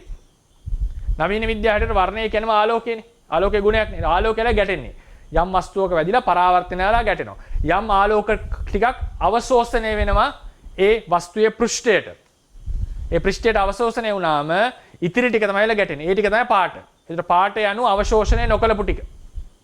ඕකනේ. විද්‍යාවට අවශෝෂණය නොකරපු කොටස් ටික තමයි අපිට පේන්නේ. ඒතර අපි කියනවා ඒක නිල් පාට වස්තුවක් කියලා. වෙලා තියෙන්නේ නිල් පාට ෆ්‍රීකවන්සිය ඇබ්සෝබ් කරගෙන නෑ යා. ඒක තමයි විද්‍යාත්මක විස්තරය. ඒතකොට තේරවාදී තියෙන එහෙම ගන්න නෙවෙයි. ඒක විද්‍යාවට ගැලපෙනවද නැද්ද කියන එක වෙනම කතාවක්. ඒක ප්‍රායෝගිකද නැද්ද කියන එක වෙනම කතාවක්. වස්තුවේහි තමයි රූපාරම්මණය තියෙන්නේ. ඒක තියෙන තැන ඉඳලා චක්ෂුවට බලපෑමක් ඇති කරනවා. චක්ෂුවේ ගැටෙනවා කියලා කියන්නේ. ගැටෙනවා යනු තමන්ගේ ඡායාව මෙතන ඇති කරනවා. මෙතන ඇති කරනවා. කොච්චර දුර තිබුණත් යොදුන් 100 ගණන් දුර තිබුණත් ඇති කරනවා කියලා කියන්නේ. යොදුන් 100 ගණන් දුර තිබ්බත් ඇති කරනවා. එතකොට තමයි චක්කු විඥානේ හටගන්නේ. මේක තමයි පෞරාණික අට කතා වහදය. ඒකම තමයි අරන් තියෙන්නේ පාලි අටුවා සහ ටීකාවලට. එතකොට ඒ අනුවමයි ගිහිලා තියෙන්නේ. හැබැයි අටුවාවේ පොඩි වචනවල වෙනස්කමක් එනවා. පුරාණ අටුවාවේදී ඒ තියෙන තැන ඉඳලම මේක ගැටුණත් කියනවා සම්පත්ත කියලා. ආපාතගත වෙච්ච නිසා චක්කු ප්‍රසාදයේ ගැටුණු නිසා පැමිණියා කියලා අර්ථකථනය කරනවා. නමුත් අපි පසුව සම්ප්‍රදායේදී වර්ණ රූපය අසම්පත්තයි කියලා නිර්වචනය කරනවා. මොකද හේතුව ඒක අටුවාවත් එක්ක ගැටෙනවා නෙවෙයි පුරාණ අටුවාවත් එක්ක. පුරාණ අටුවා කියන්නේ තියෙන තැන ඉඳලම ගැටෙනවා. ඒ ගැටිච්ච නිසා රූපාරම්මණය සම්ප්‍රාප්තයි පැමිණියා. ඇත්තටම පරම්පරාව වශයෙන් ඇවිල්ලා නැහැ. තියෙන තැන ගැටුනේ. ඒතර පසු කාලයකදී දැන් අභිධර්මාර්ථ සංග්‍රහය වගේ පොත්වලට එනකොට පාලි අටුවාවට එනකොට මේක අසම්පත්තයි කියලා කියනවා. අසම්පත්තයි කියලා කියන්නේ මොකද පරම්පරාව වශයෙන් ඇවිල්ලා ගැටිලා නැහැ ගන්ධ රූපේ රස රූපේ වගේ. ගන්ධ රූපේ රස රූපේ වගේ. ඒ නිසා වචනේ පොඩි වෙනස්කම සිද්ධ කරනවා. නමුත් අර්ථ වශයෙන් ගත්තම පුරාණ අටුවාවේ පාලි අටුවාවේ එකම කතාව. කියන හැබැයි සද්ද රූපේට එනකොට මේ කතාව වෙනස් වෙනවා. ඒක අපි සද්ද රූප කතාවේදී සාකච්ඡා කරමු. ඊට පස්සේ ධම්මසංගණියේදී කතා කරලා තියෙනවා ඊට පස්සේ ආලෝකය කියන එකෙන් මොකද්ද සිද්ධ කරන්නේ අභිධර්ම පොත්වල හැටියට ආලෝකය යනු වර්ණ රූපය ප්‍රකට කරන දෙයක් මිසක් ආලෝකයේ නෙවෙයි වර්ණය ලෙස පේන්නේ. ආලෝකයේ සුද්ධාෂ්ටක තියෙනවා. ආලෝකයේ වර්ණ ඒ කියන්නේ වර්ණ රූප බව අධිකයි, පාට අධිකයි, තේජෝ ධාතුව අධිකයි. ඒකේ තියෙනවා වෙනම ලක්ෂණ. නමුත් ආලෝකයෙන් කරලා තියෙන්නේ වර්ණ රූපය ප්‍රකට කරවලා තියෙනවා චක්කු ප්‍රසාදේ හැපෙන්නට. ඒක තමයි ආලෝකයේ කෘත්‍යය. ඊට පස්සේ ධම්මසංගණිය හම් වෙනවා දිග් බව, කෙටි බව, වට බව ආදී වර්ණත් රූපාරම්මණය ලෙස දක්වලා තියෙනවා. නමුත් ඒක අටුවාවේ පැහැදිලි කරනවා දිග් බව, කෙටි බව ආදී ඇත්තටම ගත්තොත් ප්‍රඥප්ති ඒ වර්ණ රූපේ පවතින ආකාරය අනුව තමයි දිග කෙටි බව එන්නේ. සාමාන්‍යයෙන් දිග කෙටි බව ගන්නෙත් අපි කම්පැරටිව් ඒක සාපේක්ෂව තමයි අරන් තියෙන්නේ. දිග බව කෙටි බව කියන එක ස්පර්ශ කළා තේරුම් ගන්න පුළුවන් අපිට. ඒ කියන්නේ මේ මේසේ මෙච්චර ප්‍රමාණයක් තියෙන එක බලන්න නැතුව අපිට ස්පර්ශ කළාත් ගන්නට පුළුවන්. ඒතකොට ස්පර්ශ වෙන්නේ පොට්ටබ්බ රූප, පඨවි තේජෝ වායෝ. දකින්නේ වර්ණ රූප. ඒ දකින්න රූප අනුසාරයෙන් අපි දිග කෙටි බව හිතෙන් හදා ගන්නවා මිසක්. ඒක හැදිලා තියෙන ක්‍රමයට දිග ඒ කියන්නේ ඒ පේනවා දිග බව කියලා එකක්. නමුත් ඇත්තටම පෙන්ලා තියෙන්නේ වර්ණ රූපයක්. ඇත්තටම ස්පර්ශ කරලා තියෙන්නේ පඨවි තේජෝ වායෝ. ඒ නිසා ඒ දිග බව කෙටි බව කියන එක වර්ණ රූපයේ යටතේ සංග්‍රහ වෙලා තිබුණත් ධම්මසංගණයේදී තේරවාද සම්ප්‍රදාය හැටියට කියන්නේ මේ දිග කෙටි තේරුම් ගන්න දිග බව කෙටි බව කියන තැන තියෙන්නේ අපි දැකලා තියෙන්නේ වර්ණ රූප කියන එකයි මේ කියන්න ඕනලා තියෙන්නේ. එහෙම නැත්නම් දිග බව කෙටි බව කියන එක වර්ණයේ ලක්ෂණයක් ලෙස ගන්නට එපා කියන එක. ඒ නිසා මොකද දිග බව කෙටි බව කියන එක එක දෙයක් නෙවෙයි. ඒක ධර්ම සමූහයකින් පැමිණෙන දෙයක්. ඒක පරමාර්ථයක් නෙවෙයි කියන එක තමයි හිතේ. ඒ නිසා මේ වගේ වර්ණ රූපයේ සම්බන්ධයෙන් අපි හිතන්නේ කරුණු යම් ප්‍රමාණයක් ටිකක් හොඳට කතා කරන්නට යෙදුනා. රූපේ වර්ණ රූපේ කියලා කියන්නේ ඒකට රූපේ රූපාරම්මණය වර්ණ රූපේ කියන වචන වලින් හඳුන්වනවා. ඒක සතර මහා ධාතු ඇතිවන තැන හට ගන්නා වූ තවත් එක්තරා ධාතුවක්.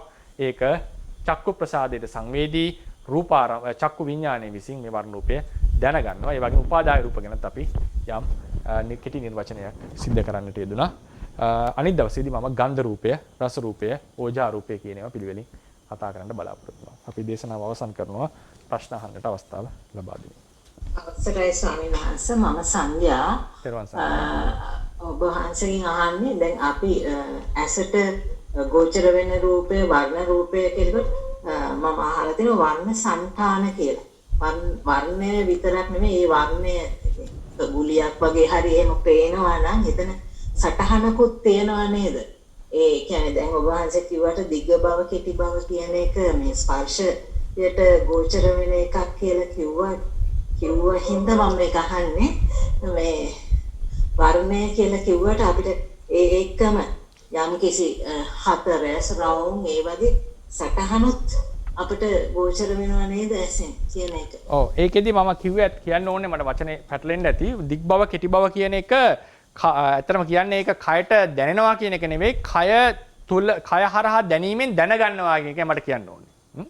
කය හරහා දැනගෙන. එතකොට දැන් ඒක හොඳ ප්‍රශ්නයක්. සටහන කියලා කියන වර්ණ සටහනද අපි ගත්තොත් එහෙම මෙහෙමනම් රූප කලාප ඔක්කොම තියලා තියෙන්නේ. එතකොට අපිට අර කිව්වත් වගේ යම් ඉමක් පේනවා මෙතන. මෙතනින් එහාට වෙන දෙයක්. මෙතනින් එහාට මෙහෙම තමයි තියෙන්නේ. එතකොට අපි ඇත්තටම ඕක අපි වීතිවලදී කතා කරනවා. මේ process එක යනකොට අපි බැලූ බැල්මට කතාව හරි අපිට පේනවා මේක හතරස් බවක්.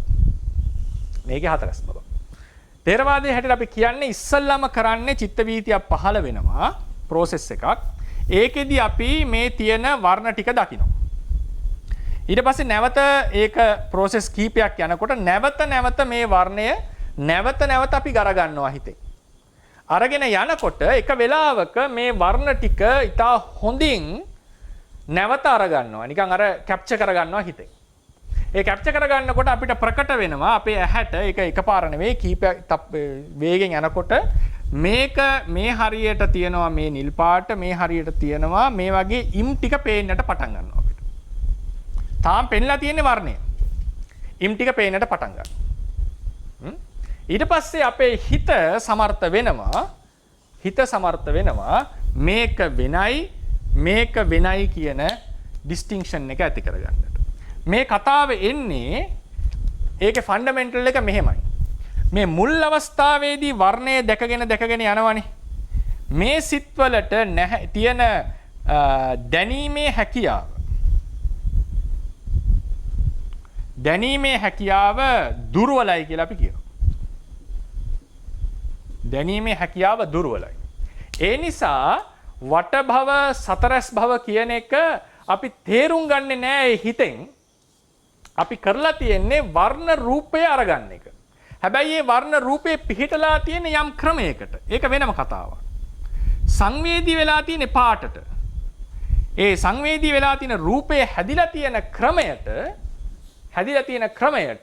අපිට හැඩයක් කියලා අපිට කියන්නට පුළුවන්. නමුත් අපි තාම අපේ මුල් සිත් ටික සංවේදී වෙලා තියෙන්නේ මේ පාටට.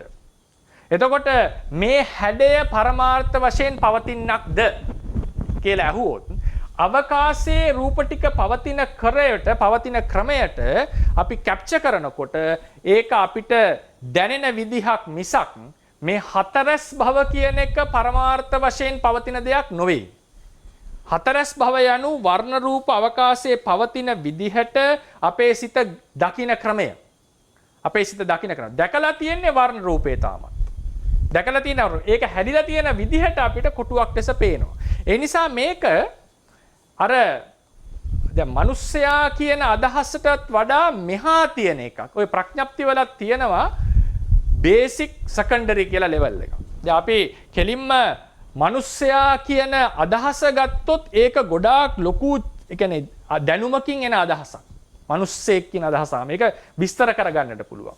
හතරස් භව කොටු භව කියන එක මේ පරමාර්ථ දැනීමත් සමගම ඊළඟට අපිට එන අදහසක්. ඒ නිසා ඒක ගොඩාක්ම පරමාර්ථයට කිට්ටුයි. ඒ මේක. මොකද පරමාර්ථ ධර්ම පවතින ක්‍රමයටම පේන එක. මොකද අපි අහුවොත් ඇහැට පෙනිලා නැද්ද මේ ගතිය කියලා කිව්වොත් අභිධර්මයට අපි කියන්නේ ඇහැට පෙනිලා තියෙන වර්ණයමයි. හැබැයි මේ වර්ණය පිහිටලා තියෙන අවකාශයේ යම් ක්‍රමයකට. එතකොට තාම අරන් තියෙන්නේ වර්ණයේ පිහිටලා තියෙන ක්‍රමේ නිසා අපේ හිතට ඒක වැටහෙනවා කොටුවක් ලෙස. ඒක චක්කු විඤ්ඤාණයටත් ඒ කොටුව බව වැටහෙනවා. වැටහෙනවා කියලා කියන්නේ කොටු බව දැනෙනවා. කොටු බව දැනෙනවා. ඒ කියන්නේ කොටු බව දැනෙනවා කියන එකෙන් මම අදහස් කරන්නේ ඒක ඇනලයිස් කරොත් මෙහෙම තමයි වර්ණයේ පිහිටලා තියෙන්නේ. එතකොට අපි මේක තාම පරමාර්ථ ගතියකට දාන්නේ නැත්තේ. පරමාර්ථ ගතියකට දාන්නේ නැත්තේ චක්කු විඤ්ඤාණයේ සහ ඒ වීතියේ තියෙන දැනීමේ හැකියාව දුර්වලයි කියන ෆන්ඩමෙන්ටල් එක අපි කියනවා. ඒ නිසා මෙයා සංවේදී උනේ හුදු වර්ණයට පමණයි. හැබැයි ඒ වර්ණේ පිහිටලා තියෙන යම් ක්‍රමයකට ඒ භව ටිකක් හිතට සංවේදී වෙන්නේ ඒක සිතෙන් අපි යම් ක්‍රමයකට ඒක ප්‍රකට කරගන්නවා කියලා කියන්නේ හොඳට මේ වර්ණය පැහැදිලි වෙලා එනකොට ඒකේ ඉම්මායිම් එහෙම හොඳට ප්‍රකට වෙලා පැහැදිලි වෙලා වස්තුව මේක අහවල් හැඩයක් තියෙන එකක් කියන අදහසක් අපිට එන්නට පටන් ගන්නවා. ඒ අදහස අපිට එන්නේ ටිකක් පස්සේ. නමුත් ඇහුවොත් ඔබතුමී ඇහුවාගේ ප්‍රශ්නේ ඊටාම ඒක වැදගත්ම ප්‍රශ්නයක්. මෙතන ඇහැට ඒ කොටු භව පේන්නේ නැද්ද කියලා ඇහුවොත් ඇහැට කොටු භව පේනවා. ඒ කොටු භව කියන එක කියන්නේ ඒක ඒ විදිහට පිහිටලා තියෙන්නේ ඒ විදිහට නෙවෙයිද කැප්චර් එක ගන්නෙ? ඒ විදිහට තමයි කැප්චර් එක. ඒක සමූහයක්නේ. මොකද වර්ණ චක්කු විඤ්ඤාණයේ අරමුණ සමූහ ගණයක්. සමූහ පරමාර්ථ එකක් නෙවෙයි ගන්නේ සමූහයක්. එතකොට කොටු බව සතරස් බව කියන එක පරමාර්ථයක්ද? නෑ. වර්ණ රූප පවතින ආකාරයට පෙනෙන ක්‍රමයක් මිසක් තාම ඒක පරමාර්ථ ධර්මයක් කියන සංඛ්‍යාවට අපි යන්නේ නෑ. ඉතින් ඒ නිසා ඒක අර මිනිස්සයා කියන අදහස වගේ තියෙන වෙනම ප්‍රඥප්ති ගණයට යන්නේ නැති පරමාර්ථ වලට ඊටාම කිට්ටු පරමාර්ථ පවතින ආකාරයෙන් චක්කු විඤ්ඤාණයට පවා ප්‍රකට වෙන චක්කු විඤ්ඤාණයෙන් අපි සතරස් බව දකිනවා කියන්නේ චක්කු විඤ්ඤාණයෙන් රූප කලාප තියෙන ආකාරයේ වර්ණ රූපේ තියෙන ආකාරය දකින්නේ. නමුත් චක්කු විඤ්ඤාණයේ තුල පවා විමසුවොත් හොයාගත හැකි එක්තරා ගති ස්වභාවයක් ගැනයි මේ කියන්නේ. අවසරයි ස්වාමීන් වහන්සේ මම රාන්තිනේ කියලා කෙනෙක්. දැන් අපි පේන දේ ඇත්තටම මික්ස්චර් එකක් නම් ඒක බේසික් සෙකන්ඩරි එකක් නෙමෙයිද අපේ ඒ වර්ණේ. මට හැඟෙන්නේ දැන් අපි විදර්ශනා කරනකොට අපි කියන්නේ අපි පරමාර්ථයෙන් විදර්ශනා කරන්නේ. ඔව්. එතකොට අපි යම් කිසි පාටක් තියෙන දෙයක් බැලුවහම මේ ආරම්භණය බේසික් සෙකන්ඩරි නෙමෙයි දෙක ඇත්තටම මේ කලාපවලම තියෙන එකක් නෙමෙයි ඒක මික්ස්චර් එකක් වගේනේ. ඔව්. අපිට දෙන්නේ මට මෙහෙම හැංගෙනවා මම වැරදි කියලා මම දන්නවා බාහිර පොට්ටක් එක පැහැදිලි කරන්න පුළුවන් නම් ඒකේ වෙන්නේ දැන් වර්ණ භව නැති වුණා නෙවෙයි එතන වර්ණ ඒතකොට අපි කියන්නේ මොකද්ද වර්ණයේ පරමාර්ථ ලක්ෂණය ඇහැට සංවේදී භව චක්කු විඤ්ඤාණයට අරමුණු වෙන භව තමයි වර්ණයේ තියෙන මූලිකම ලක්ෂණය. එතකොට වෙලා තියෙන්නේ අපේ ඇහැ ඒ තියෙන වර්ණය වෙන ක්‍රමයකට ගැනීමක් වගේ එකක් වෙලා තියෙනවා. වෙනත් පොඩි ඒ කියන්නේ තියෙනම විදිහට නැතුව වෙන ක්‍රමයකට ගැනීමක්. ඒක හැම අරමුණකටම වෙන සිද්ධියක්. දැන් අපේ සිතට අරමුණ ගන්නකොට ඒකේ තියෙන සියලුම ලක්ෂණ වලින් දැනගන්නට බෑ. ඒකේ තියෙනවා යම් යම් සීමාමායි. හැබැයි අපි කියනවා තාම මේක දැනගෙන තියෙන්නේ පරමාර්ථ ස්වභාවය. සිතක් ගැන ගත්තත් එහෙමයි. චෛතසික ධර්මයක් ගැන ගත්තත් එහෙමයි. ඒකේ තියෙනවා ගැඹුරට යන්න පුළුවන් සීමාවක්. නමුත් ඒකේ තියෙන මූලික ලක්ෂණය ඉක්මවලා නැතිනම් මේ අරමුණෙහි අපි කියනවා ඒක පරමාර්ථයක් අරමුණු කරේ. එතකොට වර්ණයේ වෙලා තියෙන්නේ වර්ණ ටික එකට එනකොට අපේ ඇහැ සමර්ථ නැහැ මේක බෙදා ගන්නට. ඇහැ සමර්ථ නැහැ. වර්ණ ගොඩක්ම එක විදිහට අරගෙන තියෙනවා. ඉතින් ඒ නිසා ඒක ඒ පේන වර්ණය අපි කියනවා සත්‍ය වර්ණය. ඒ කියන්නේ ඇතුළට බැලුවොත් ඒ වර්ණය හම්බ වෙන්නේ නැහැ. නමුත් අපේ ඇහැට සංවේදී වෙලා තියෙන්නේ අර වර්ණයේද? ඔව් ඒ වර්ණයමයි. ඒ තියෙන වර්ණ ටික සංවේදී වෙලා. නමුත් අපේ චක්කු විඥානයේ සහ චක්කු ප්‍රසාදයේ තියෙන දුර්වලතාවය නිසා අපි ඒක අරන් තියෙන්නේ පොඩ්ඩක් වෙනස් ක්‍රමයකට. ඉතින් ඒ නිසා තාම පරමාර්ථ ස්වභාවයෙන් අපි මිදුනේ නැහැ. මොකද්ද මිදුන්නේ නැත්තේ? චක්කු ප්‍රසාදයට සංවේදී උනේ නැද්ද ඒක කියලා අහුවොත් සංවේදී වෙලා තියෙන්නේ. චක්කු විඤ්ඤාණයට ගෝචර උනේ නැද්ද? ගෝචර වෙලා තියෙන්නේ. ඒ නිසා පරමාර්ථය කියනකොට යමක් පරමාර්ථ වෙනවා කියන එකේ තේරුම දැන් අපි බෙදා ගන්නට ඕනේ. අරමුණක් පරමාර්ථ වෙනවා යනු ඒ තියෙන එක සර්වාකාරයෙන් තියෙන විදිහටම දැන ගැනීමද? නැහැ. අවශ්‍ය නැහැ. සර්වාකාරයෙන් තියෙන විදිහටම දැනගැනීම අවශ්‍ය නැහැ. එහෙම වුණොත් එහෙම ගොඩක් වෙලාවට බුදුවරයෙක්ට තමයි ඒක අපි කියන්නේ සාමාන්‍යයෙන් ඒක හරියටම කියලා හදන්නේ පැහැදිලිව මේක ප්‍රකට වෙන්නේ. අපිට සාමාන්‍යයෙන් සමහර ලක්ෂණ තමයි අපි ප්‍රකට කරගන්නේ ධර්මයක. ඒ කියන්නේ ඒක නැවත එකපාර ඔක්කොම ප්‍රකට වෙන්නේ නැහැ. කොහොමත් අපි නැවත බැලුවත් ඒකේ යම් ප්‍රමාණයක් තමයි ප්‍රකට වෙන්නේ. ඉතින් ඒ නිසා ඒ වර්ණ රූපයෙහි චක්කු විඥාණයට අරමුණු වෙච්ච බව තාම නැති වෙලා නැහැ. මොකද ඒ තියෙන සැබෑ වර්ණමයි ස්පර්ශ වෙලා තියෙන්නේ. තියෙන සැබෑ වර්ණමයි අරමුණු කරලා තියෙන්නේ. හැබැයි ඇහැ අපේ චක්කු විඥානයේ සමර්ථ නැහැ. ඒ දේ හරියටම ගන්න මික්සර් එකක් වෙලා තමයි අපිට ඒක තේරෙන්නේ. ඉතින් ඒ නිසා ඒක තමයි මට පැහැදිලි කරන්නට තියෙන්නේ. ඒක තේරුම් ගන්නට ඕනේ චක්කු ඒක වර්ණ රූපයේ පරමාර්ථයක් නොවනවා නම් ඒක චක්කු ප්‍රසාදයේ ගැටෙන්නේ නැහැ. ඒක චක්කු විඥාණයට ගෝචර වෙන්නේ නැහැ. චක්කු ප්‍රසාදයේ ගැටෙනවා යනුම අපේ වසකයෙන් තොරව සිද්ධ වෙච්ච යම් අල්ටිමේට් ක්‍රියාවලියක්. චක්කු විඤ්ඤාණයට ගෝචර වෙනවා කියලා කියන්නේ අපි වගේ හිත චක්කු විඤ්ඤාණය කියන ලෙවල් එක ඒක ගොඩාක් ඔය ප්‍රශ්න වලට උත්තරයක් ලැබෙන තැනක් තමයි අපි කතා කරනවා චිත්ත වීතිවලදී සිතේ තියෙන අපි කියන්නේ හිතීමේ හැකියාව thinking capacity එක ගැන. අර කලින් මහත්මිය අහපු ප්‍රශ්නේදීත් අපි කියවනේ ඒ සිත්වල දැනීමේ හැකියාව දුර්වලයි කියලා ෆන්ඩමෙන්ටල් එකක් ගෙනල්ලානේ මම උත්තර දුන්නේ. එතකොට අපි මේ දැනීමේ හැකියාව කොහොමද ටික ටික වර්ධනය වෙන්නේ ප්‍රොසෙස් එකක් වශයෙන් සහ සිත් වශයෙන් කියලා අපි දෙපැත්තටම කතා කරනවා එක තැනකදී. ඉතින් ඒ නිසා චක්කු විඥානයේ වැටෙන්නේ නිකම්ම බේසික් සෙන්සර්ස්. ඒක නිකන් අර හිතලා උපකල්පනය කරලා ගන්න එකක් නෙවෙයි. ඒ නිසා චක්කු විඥාණයට අරමුණු වෙනවා කියලා කියන්නේ මොකක් හරි චක්කු ප්‍රසාදයේ ගැටිලා නිකම්ම ඒ කියන්නේ ඊටාම පහසුවෙන්ම හටගෙන. අමුතුවෙන් ඉමැජින් කරපු එකක් නෙවෙයි. ඒ නිසා චක්කු විඥාණයට යමක් පෙනිලා තියෙනවා. චක්කු ප්‍රසාදයේ යමක් ගැටිලා තියෙනවා. මේ අනු අල්ටිමේට් ක්‍රියාවලියක්. අපේ ඉන්වෝල්ව්මන්ට් එකක් අර අපි හිතලා ඉමේජින් කරපු ඉන්වෝල්ව්මන්ට් එකක් නෙවෙයි. ඒ නිසා ඒක ප්‍රඥප්තියක් කියන ගණයට යන්නේ නැහැ. මොකද බේසිකලි මූලික સિદ્ધාන්ත වශයෙන් චක්කු ප්‍රසාදයේ ගැටි ඇත චක්කු විඤ්ඤාණයට අරමුණු වූ ඇත. චක්කු විඤ්ඤාණයට අරමුණු වෙනකොට කෙනෙක්ට හිතෙන්න පුළුවන් හිතට ප්‍රඥප්තිය අරමුණු වගේ චක්කු විඤ්ඤාණයට ප්‍රඥප්තිය අරමුණු වෙන්න බැරිද? එතකොට අපි තේරවාදී තියෙන මූලික સિદ્ધාන්තයක් තමයි එක ලෙවල් එකක් තියෙනවා චිත්ත වීතිවලදී ප්‍රඥප්ති අරමුණු වෙන්න තරම් ඒ වෙලාවේ සිත දියුණු නැහැ process එකේ. ඒකයි මම කිව්වේ දැනීමේ හැකියාව දුර්වලයි කියලා නම් කරේ එක තැනකදී. එතනදී ඒ අර ඉමේජින් කරපු ඔබ්ජෙක්ට්ස් එන්නේ නැහැ. තියෙන එක ඒ විදිහටම ගන්නවා. අර පොඩි ළමයෙක්ගේ වගේ පොඩි සතෙක් ගන්නවා වගේ. ඒක තියෙන විදිහටමයි ගන්නෙ. ඊට පස්සේ තමයි අපිට සෙකන්ඩරි ඒ කියන්නේ මොනවා හරි ඉමේජිනේෂන්ස් වලට එන්න පුළුවන් වෙන්නේ. ඉතින් ඒ නිසා චක්කු විඤ්ඤාණයට ගෝචර වීම කියන එකත් ඒකේ පරමාර්ථ ලක්ෂණයට අපි කතා කරනවා. මොකද ඇඩිෂනල් ෆන්ඩමෙන්ටල් එකක් තියෙනවා. චක්කු විඤ්ඤාණය කියන්නේ බේසික් සෙන්සරි ලෙවල් එකේ පහළ වෙන හිතක්. චක්කු ප්‍රසාදයට ගැටුණා කියන එකත් තව ප්‍රධාන සාධකයක්. ඉතින් ඒ නිසා ඔහොම තමයි අපි ඒක පරමාර්ථ භාවයේ තේරුම් ගන්න. හරි. මගේ නම චමිදු.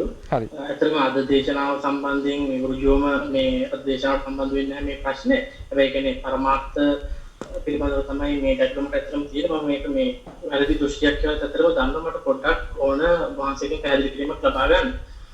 මට පොඩි අහන්න පුළුවන් ඔබතුමා මුලින් ඉඳලම දේශනාවට සම්බන්ධ වෙලා තියෙනවද? නැත්නම් මැදදී සම්බන්ධ වුණේ දේශනාවල? අනින් මැදදී සම්බන්ධ වෙයි. හරි. මොකද පරමාර්ථ කියන්නේ අපි දීර්ඝව විස්තර කරා. අහන්න කමන්නේ අහන්න ප්‍රශ්න. මේක හැමදෙරේ මට මේ වගේ ප්‍රශ්නයක් තියෙන්නේ. අපි ඒ කියන්නේ මම ඇත්තටම පොඩක් රේරුකානේ හැමදෙරේ පොත් එහෙම කියවලා තියෙනවා. එතකොට මට පස්සේ ආපු ප්‍රශ්නයක් තමයි දැන් මම දන්නවා ඇත්තටම මේ අපේ මෙතන ආත්මයක් පුද්ගලයේ සත්වයක් නැහැ. මේ නාම රූප පරම්පරාවක් තමයි මේ සතර යන්නේ කියලා. එතකොට එහෙම සත්වයක් පුද්ගලයෙක් යන්නේ නැත්නම් එතන නාම රූප පරම්පරාවක් විතරක් නම් යන්නේ ඇයි අපි නිවන් දකින්න මේ උත්සාහ කරන්න ඕන ඇයි කියලා. ඒ කියන්නේ අපි දැන් අපි මේ නිවන් දකින්න උත්සාහ කරන්නේ නැතුව ඉදිරි භවවලදී අපි නිරේ වැටුණත් එතන නිරාදුක් වෙදින්නේ මම නෙවෙයිනේ. ඒකෝට ඒ කියන්නේ එතන වේදනා චෛතසික ඉපදිලා නිරුද්ධ වීමක් තමයි සිද්ධ වෙන්නේ. කියන්නේ ඒක මම නෙවෙයි නම් එතන සත්‍ය පුද්ගලයෙක් ආත්මයක් නැත්නම් ඒ වේදනාව දැනෙන්නේ මට නෙවෙයි නම් එතකොට ඇයි අපි මේ උත්සාහය ගන්නේ නිවන් දකින්න කියලා. අතන හම්දුරනේ මේක මම දන්නවා මේක කියන්නේ වැරදි දෘෂ්ටියක් කියලා මට මේක පොඩ්ඩක් හරි ගස්ස ගන්නයි ඕන වහන්සේගෙන් පැහැදිලි කිරීමක් බලාපොරොත්තු වෙනවා. යම් විස්තර කිරීමක් කරා එක තැනකදී මට මතක නැහැ පාඩමේ අංකය මොකක්ද කියලා. යම් දේශනාවක ඔය කතා පොඩ්ඩක් ටච් කරා අපි. නමුත් ඕක අපි අනාත්ම දර්ශනය කතා කරනකොට විදර්ශනාව යටතේ ඊට පස්සේ සාංශාරික ප්‍රවෘත්තිය කතා කරන නාම රූප ප්‍රවෘත්තිය කියන පාඩමේදී අපි ඒව ගැන සාකච්ඡාවට ගන්නවා. ඉතින් කෙටියෙන් මට පොඩි නිකන් අර කෝණයකින් බලන්න දෙන්න පුළුවන් එක පැත්තක් තමයි ඒකෙදි දැන් අපි හිතනවා අපි මෙතන නාම රූප සත්වයේ පුද්ගලයෙක් නෑ නාම රූප ටිකක් තියෙන්නේ. හැබැයි අපි මේ ජීවිතේ ප්‍රශ්න වලට අපිට දැන අපි මිදෙන්නට උත්සාහ වෙනවා, ඒකෙන් ගැලවෙන්නට උත්සාහ කරනවා කියන අර්ජ් එක අපිට තියෙනවා. අපි ජීවිතේට ප්‍රශ්නයක් ආවා කියලා මෙතන සත්වයේ පුද්ගලයෙක් නෙවෙයි කියලා අපි නිකන් ඉන්නේ නෑනේ. අපි කොහොම හරි උත්සාහවත් වෙනවා මේක ගලව ගන්න, මේකෙන් මිදෙන්නට. එතකොට ඔය ප්‍රශ්නේ අපි එන්නෙම ඈත අනාගත භවයක් ගැන හිතලා. මං හිතනවා හරි කියලා. මේ භවයේදී ප්‍රශ්න වලින් මිදෙන්නට දැන් සත්‍ය පුද්ගලයෙක් නැති බව තේරුණාත් ප්‍රශ්න වලින් මිදෙන්නට අවශ්‍යතාවය එනවා අපිට. මොකද ඒක දැනෙන ප්‍රශ්නයක්. සත්‍ය පුද්ගලයෙක් නැහැ කියලා කොච්චර හිතුවත් මොකක් හරි වේදනාවක් මගේ දෙයක් ආවොත් අපිට ඒකෙන් ගැලවෙන්නට උපක්‍රම අපි යොදනවා. ඒකෙන් මිදෙන්නට අපි උපක්‍රම යොදනවා. ඒ නිසා මේක තමයි ඇත්ත කතාව. එතකොට අපි අනාගතය ගැන දැන් අපි උපකල්පනයක් වෙනවා අපිට සමහරලාට ඉතින් සත්‍ය පුද්ගලයෙක් නැත්තම් ඉතින් කවුද දුක් විඳින්නේ? මම කියලා කෙනෙක් නැහැනේ කියලා ප්‍රශ්න එන්න පුළුවන්. ඔය චින්තනයම හිතන්න අපි කලින් භවයට දාලා බලන්න. දැන් කලින් භවයේ ඔබ ගිනලා හිතනවා ඉතින් සත්‍ය පුද්ගලයෙක් නැහැනේ, ඉතින් දුක් විඳින කෙනෙක් නැහැනේ, ප්‍රශ්නයක් නැහැනේ කියලා කලින් භවයේ හිතුවා කියලා හිතන්නකෝ. එහෙම හිතුවත් අද ඒකට පිළියමක් ලැබිලා නැහැ. අද අපි ප්‍රශ්නෙට කොටු වෙලා ඉවරයි. පැහැදිලිද ඒ කතාව? එතකොට මේ භවයේදී ඕක හිතුවට ඊළඟ උප්පත්තිය ලැබපු වෙලාවේදී මේ අද තියෙන ප්‍රශ්නේ මෙදාටත් මතුවෙනවා. ඒ නිසා ඒ ප්‍රශ්නය එක විදිහකට ගත්තම ඇහෙන්නේ එක ක්‍රමයක්. ඒ කියන්නේ ඒ ප්‍රශ්නේ තියෙන මූලික බේස් එකක් තමයි මේ ජීවිතයේ ආත්මය කියන සංකල්පය අපිට ගැලවිලා නැහැ. නමුත් මෙතනින් පස්සේ ඉන්නේ මම නෙවෙයි කියන සංකල්පයෙන් ප්‍රශ්නේ හිතට මතුවෙන්නේ. ඒක එක ප්‍රශ්නයක්. ඕකෙදී මෙතන මම ඉන්නවා, අතන මම නැහැ වගේ අර්ථයකින් තමයි එන්නේ. මෙතනත් මම නැහැ, අනාගතෙත් නැහැ, කවුරුත් නැහැ කියන නාම රූප પરම්පරාවෙන්ම හිත පිහිටියොත් අපිට මතුවෙන්නට ඕනේ මෙතන මම නැති වුණත් මම ඉන්නවා කියලා හැඟීමක් හටගෙන තියෙනවා. ඒක ප්‍රශ්නයක් නේ එතකොට. අනාගතෙත් ওই ප්‍රශ්නේ වෙනවා. ඒ නිසා වගකීමක් කියලා එකක් පැවරෙනවා. ඒ නාම රූප પરම්පරාවක් උනත් ඒ නාම රූප પરම්පරාවේ මම මාගේ කියන හැඟීම නැවත හටගන්නවා. එතකොට ඒක මගේ කරගෙන මම කරගෙන එතන ප්‍රශ්නේ මතුවෙනවා. ඒ ප්‍රශ්නේ හැමතිස්සෙම එනකොට මම හිතන කියන ක්‍රමයක් තමයි අතීත භවයේ ඉඳලා ওই ප්‍රශ්නේ අහන්න. අතීත භවයේදී අපි හිතනවා මොකද මේ ජීවිතයේදී අපි කොච්චර හිතුවත් ප්‍රශ්නෙන් ගැලවෙන්නට ප්‍රශ්නෙන් මිදෙන්නට අපි උපදෙස් හොයනවා, පිළියම් හොයනවා. මොකද ඒක දැනෙනවා හොඳට. මේක ප්‍රශ්නේ ගෙදරට ප්‍රශ්නයක් ආවොත් අපේ ජීවිතේට රෙඩ දුකක් ඇති වුණොත් අපි මේ ප්‍රශ්නෙන් මිදෙන්නට සැපයක් හොයාගෙන නිස්කලංක බව හොයාගෙන අපි යනවා. අපිට ඕනේ යම් සැපයක්. දුකෙන් මිදීම අපිට අවශ්‍යයි. හැබැයි අපිට හිතෙන්න පුළුවන් ඉතින් මේ ජීවිතේ විතරයිනේ. ඊළඟ ජීවිතේ මම අපායට ගියත් ප්‍රශ්නයක් නැහැනේ. මම නෙවෙයි නං කියලා හිතෙනවා. ඔය චින්තනයම කලින් භවයේ තිබුණා කියලා හිතන්න. තිබුණත් එහෙම හිතුවත් අදට ඒක වැදගත් වෙලා නැහැ.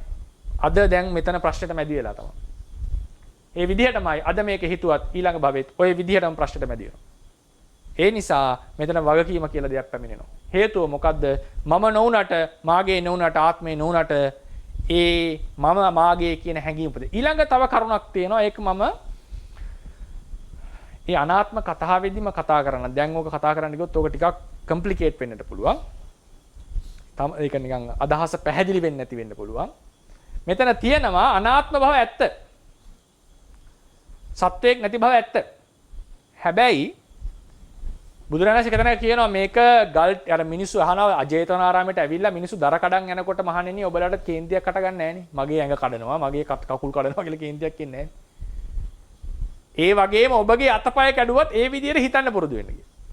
මේක මම නෙවෙයි මාගේ නෙවෙයි කියලා. දර ටිකක් අරන් යනකොට අපි කෑ ගහන්නේ නැහැ නේ මට රිදෙනවා කියලා. මේක මගේ දෙයක් අරන් යනවා කියලා. ඉතින් වත්තේ තියෙන දෙයක් අරන් යනකොට කෙනෙක්ට කේන්තියක් එන්න පුළුවන්. නමුත් ජේතවනාරාමයට ඇවිල්ලා සමහර බත්තට ඇවිල්ලා මිනිහෙක් දර ටිකක් අඩන් යනකොට අපිට ඒ හැඟීම එන්නේ නැහැ. ඒ විදිහට මහණෙනි තමන්ගේ ආත්ම භාවය ගැනත් හිතා ගන්න කියලා කියනවා. මම නොවේ. නතුම්හාකම් කියලා සූත්‍රයක් ඇති. නතුම්හාකම් කියලා සූත්‍රයක්. ඒකෙදි කියන්නේ මේක පුළුවන් තරම් මම මාගේ නෙවෙයි කියලා විතර හිතන්නට උපදෙස් දීලා තියෙනවා. කොහොම හරි. හැබැයි ඒකෙදි මතක තියාගන්න ඕනේ ෆන්ඩමෙන්ටල් මේකක් තියෙනවා. මෙතන මම නෙවෙයි මාගේ නෙවෙයි කියන බව ඇත්ත. හැබැයි මේක ධර්ම ගොඩක් බව ඇත්ත.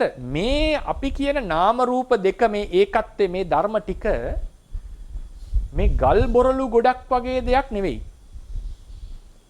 ආත්මයකුත් නෙවෙයි. මේ නාමයේ තියෙනවා සබ්ජෙක්ටිව් එක්ස්පීරියන්ස් කියලා දෙයක්. දැනගන්නවා, දැනෙනවා, විඳිනවා කියලා ස්වභාවයක්. මේකම තමයි ආත්ම සංඥාවට හේතුව. ඒ නිසා මේක ගල් බොරළු වගේ තියෙන සම්පූර්ණ මේ ඉන්ඇනිමේට් අජීවී දේක ලක්ෂණයෙන් හිතන්න හොඳ නෑ මේ නාම පරම්පරාව කියන එක. සා ඒකත් එක්ක සම්බන්ධ රාම රූප දෙකේ සම්බන්ධයත් එක්ක මේ නාම රූප පරම්පරාව අපි කතා කරන එක. මේකේ තියෙනවා දැනෙන, විඳින, හිතන බවක්. එතකොට මොකද්ද අනාත්මයි කියලා කිව්වේ? එතකොට අපි ආත්මය කියන සංකල්පය විසඳ ගන්නට ඕනේ ඉස්සෙල්ලා. ආත්මයක් යනු කවරක්ද? මොකද්ද අපි විදර්ශනාවේදී දකින අනාත්මය? ඊට වැදගත් එක. ඒ ආත්මය සම්බන්ධයෙන් අපිට එනවා ආත්මයේ ලක්ෂණ කිහිපයක් තියෙනවා. ඇතුලේ අභ්‍යන්තරයේ එක විදිහටම ඉඳගෙන වෙනස් නොවි Tamanට අවශ්‍ය තීරණ ගන්න හැමතිස්සෙම රූපය සිත වෙනස් වුණත් යම් නොවෙනස් වෙන බවක් දිගින් දිගට මේන්ටේන් කරපු අපි දන්නවා අපි වෙනස් වෙලා කියලා පොඩි කාලේ හිටපු හිත නෙවෙයි තියෙන්නේ පොඩි කාලේ හිටපු රූපේ නෙවෙයි. නමුත් අපි කියන්නේ නැහැනේ වෙන කෙනෙක් කියලා. ඒ මම පොඩි කාලේ මමමයි මේ ඇවිල්ලා තියෙන්නේ. මේ ආත්ම ගතිය මේ අපි ඇති කරගන්නේ.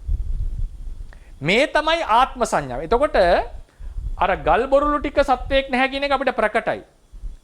මේ සවිඥානික රූප සවිඥානික නාම රූප මේ සන්තතියෙහි ආත්මයක් නොවේ කියනකොට බුදුරජාණන් වහන්සේ ඥානවන්තයා කෙලින්ම අහන ප්‍රශ්නේ තමයි මොකද මෙතන දැනෙන බවක්, හිතන බවක්, ක්‍රියා කරන බවක්, වගකීමක් බුදුරජාණන් වහන්සේ වගකීම් පවර්ලා තියෙනවා. භාවනා කරන්නේ නැත්නම් දුක් වෙන්න වෙයි. එතකොට මේ පුද්ගල ප්‍රතිබද්ධව පුද්ගලයා අරමුණු කරන් දේශනාව කරලා තියෙනවා. ඒතර ඔබ වහන්සේ ඒ විදිහටම කියනවා උන්වහන්සේ අනාත්මයි කියලා. එහෙනම් අහන ප්‍රශ්නේ තමයි මොකද්ද ස්වාමීන් වහන්සේ බුදුරජාණන් වහන්සේ කියපු ආත්මය නැහැ කියලා කියපු ආත්මය මොකද්ද? ඔක තමයි ඥානවන්තය අහන ප්‍රශ්නේ. ඒක විස්තර කරාම එහෙම ආත්මයක් නැහැ. මෙහෙම මේක ආත්මයක් කියලා මම කියන්නේ මෙහෙම අර සවිඥානික බවක්. ඒකට දෙන වචනේ සබ්ජෙක්ටිව් එක්ස්පීරියන්ස්. ඒ කියන්නේ තමන්ටම ආවේනික මම වචන යොදන්නවා සම්මුති වචන තමන්ටම ආවේනික වෙච්ච එක්ස්පීරියන්ස් එකක්. ඒ කියන්නේ මට තියෙන පෞද්ගලික අත්දැකීම් ටික මේ කාටවත් නැහැ. ඔය එක එක්කෙනාට තියෙන අත්දැකීම් අපි අනිත් කාටවත් නැහැ. ඒ තමන් විඳපු බවක් කියලා ගතියක් තියෙනවා මෙතන. ඒ නිසායි මේක සිහි කරන්නටත් පුළුවන්. ඒක තමන් විඳපු ලයක් මේ සිත් සන්තනේ විඳපු දෙයක් ලෙස වෙනවා. ඒ නිසා මේක ආත්මයට බොහොම කිට්ටුයි පුද්ගල භවට අපි හිතන එකට කිට්ටුයි. හැබැයි ඒකට වඩා අතිරේක වෙච්ච දර්ශනයක් අපි ළඟ තියෙනවා. මම කියාගන්න, මගේ කියාගන්න. ඒ ටිකයි බුදුරජාණන් වහන්සේ කපලා දාන්නේ. එහෙම එකක් නෑ මහණෙනි. මගේයයි අල්ලාගත යුතු දෙයක් නෑ. මොකද එතකොට බලන්න වෙනවා මොකද්ද මම කියන්නේ? මොකද්ද අපි මම කියලා හිතාගන්නේ? ඒක ඉතා වැදගත් විදර්ශනාවට. ඒක පැහැදිලි වෙනකොට තව ක්ලියර් වෙනවා. මොකද්ද මෙතන මම කියලා අදහස් කරලා තියෙන්නේ?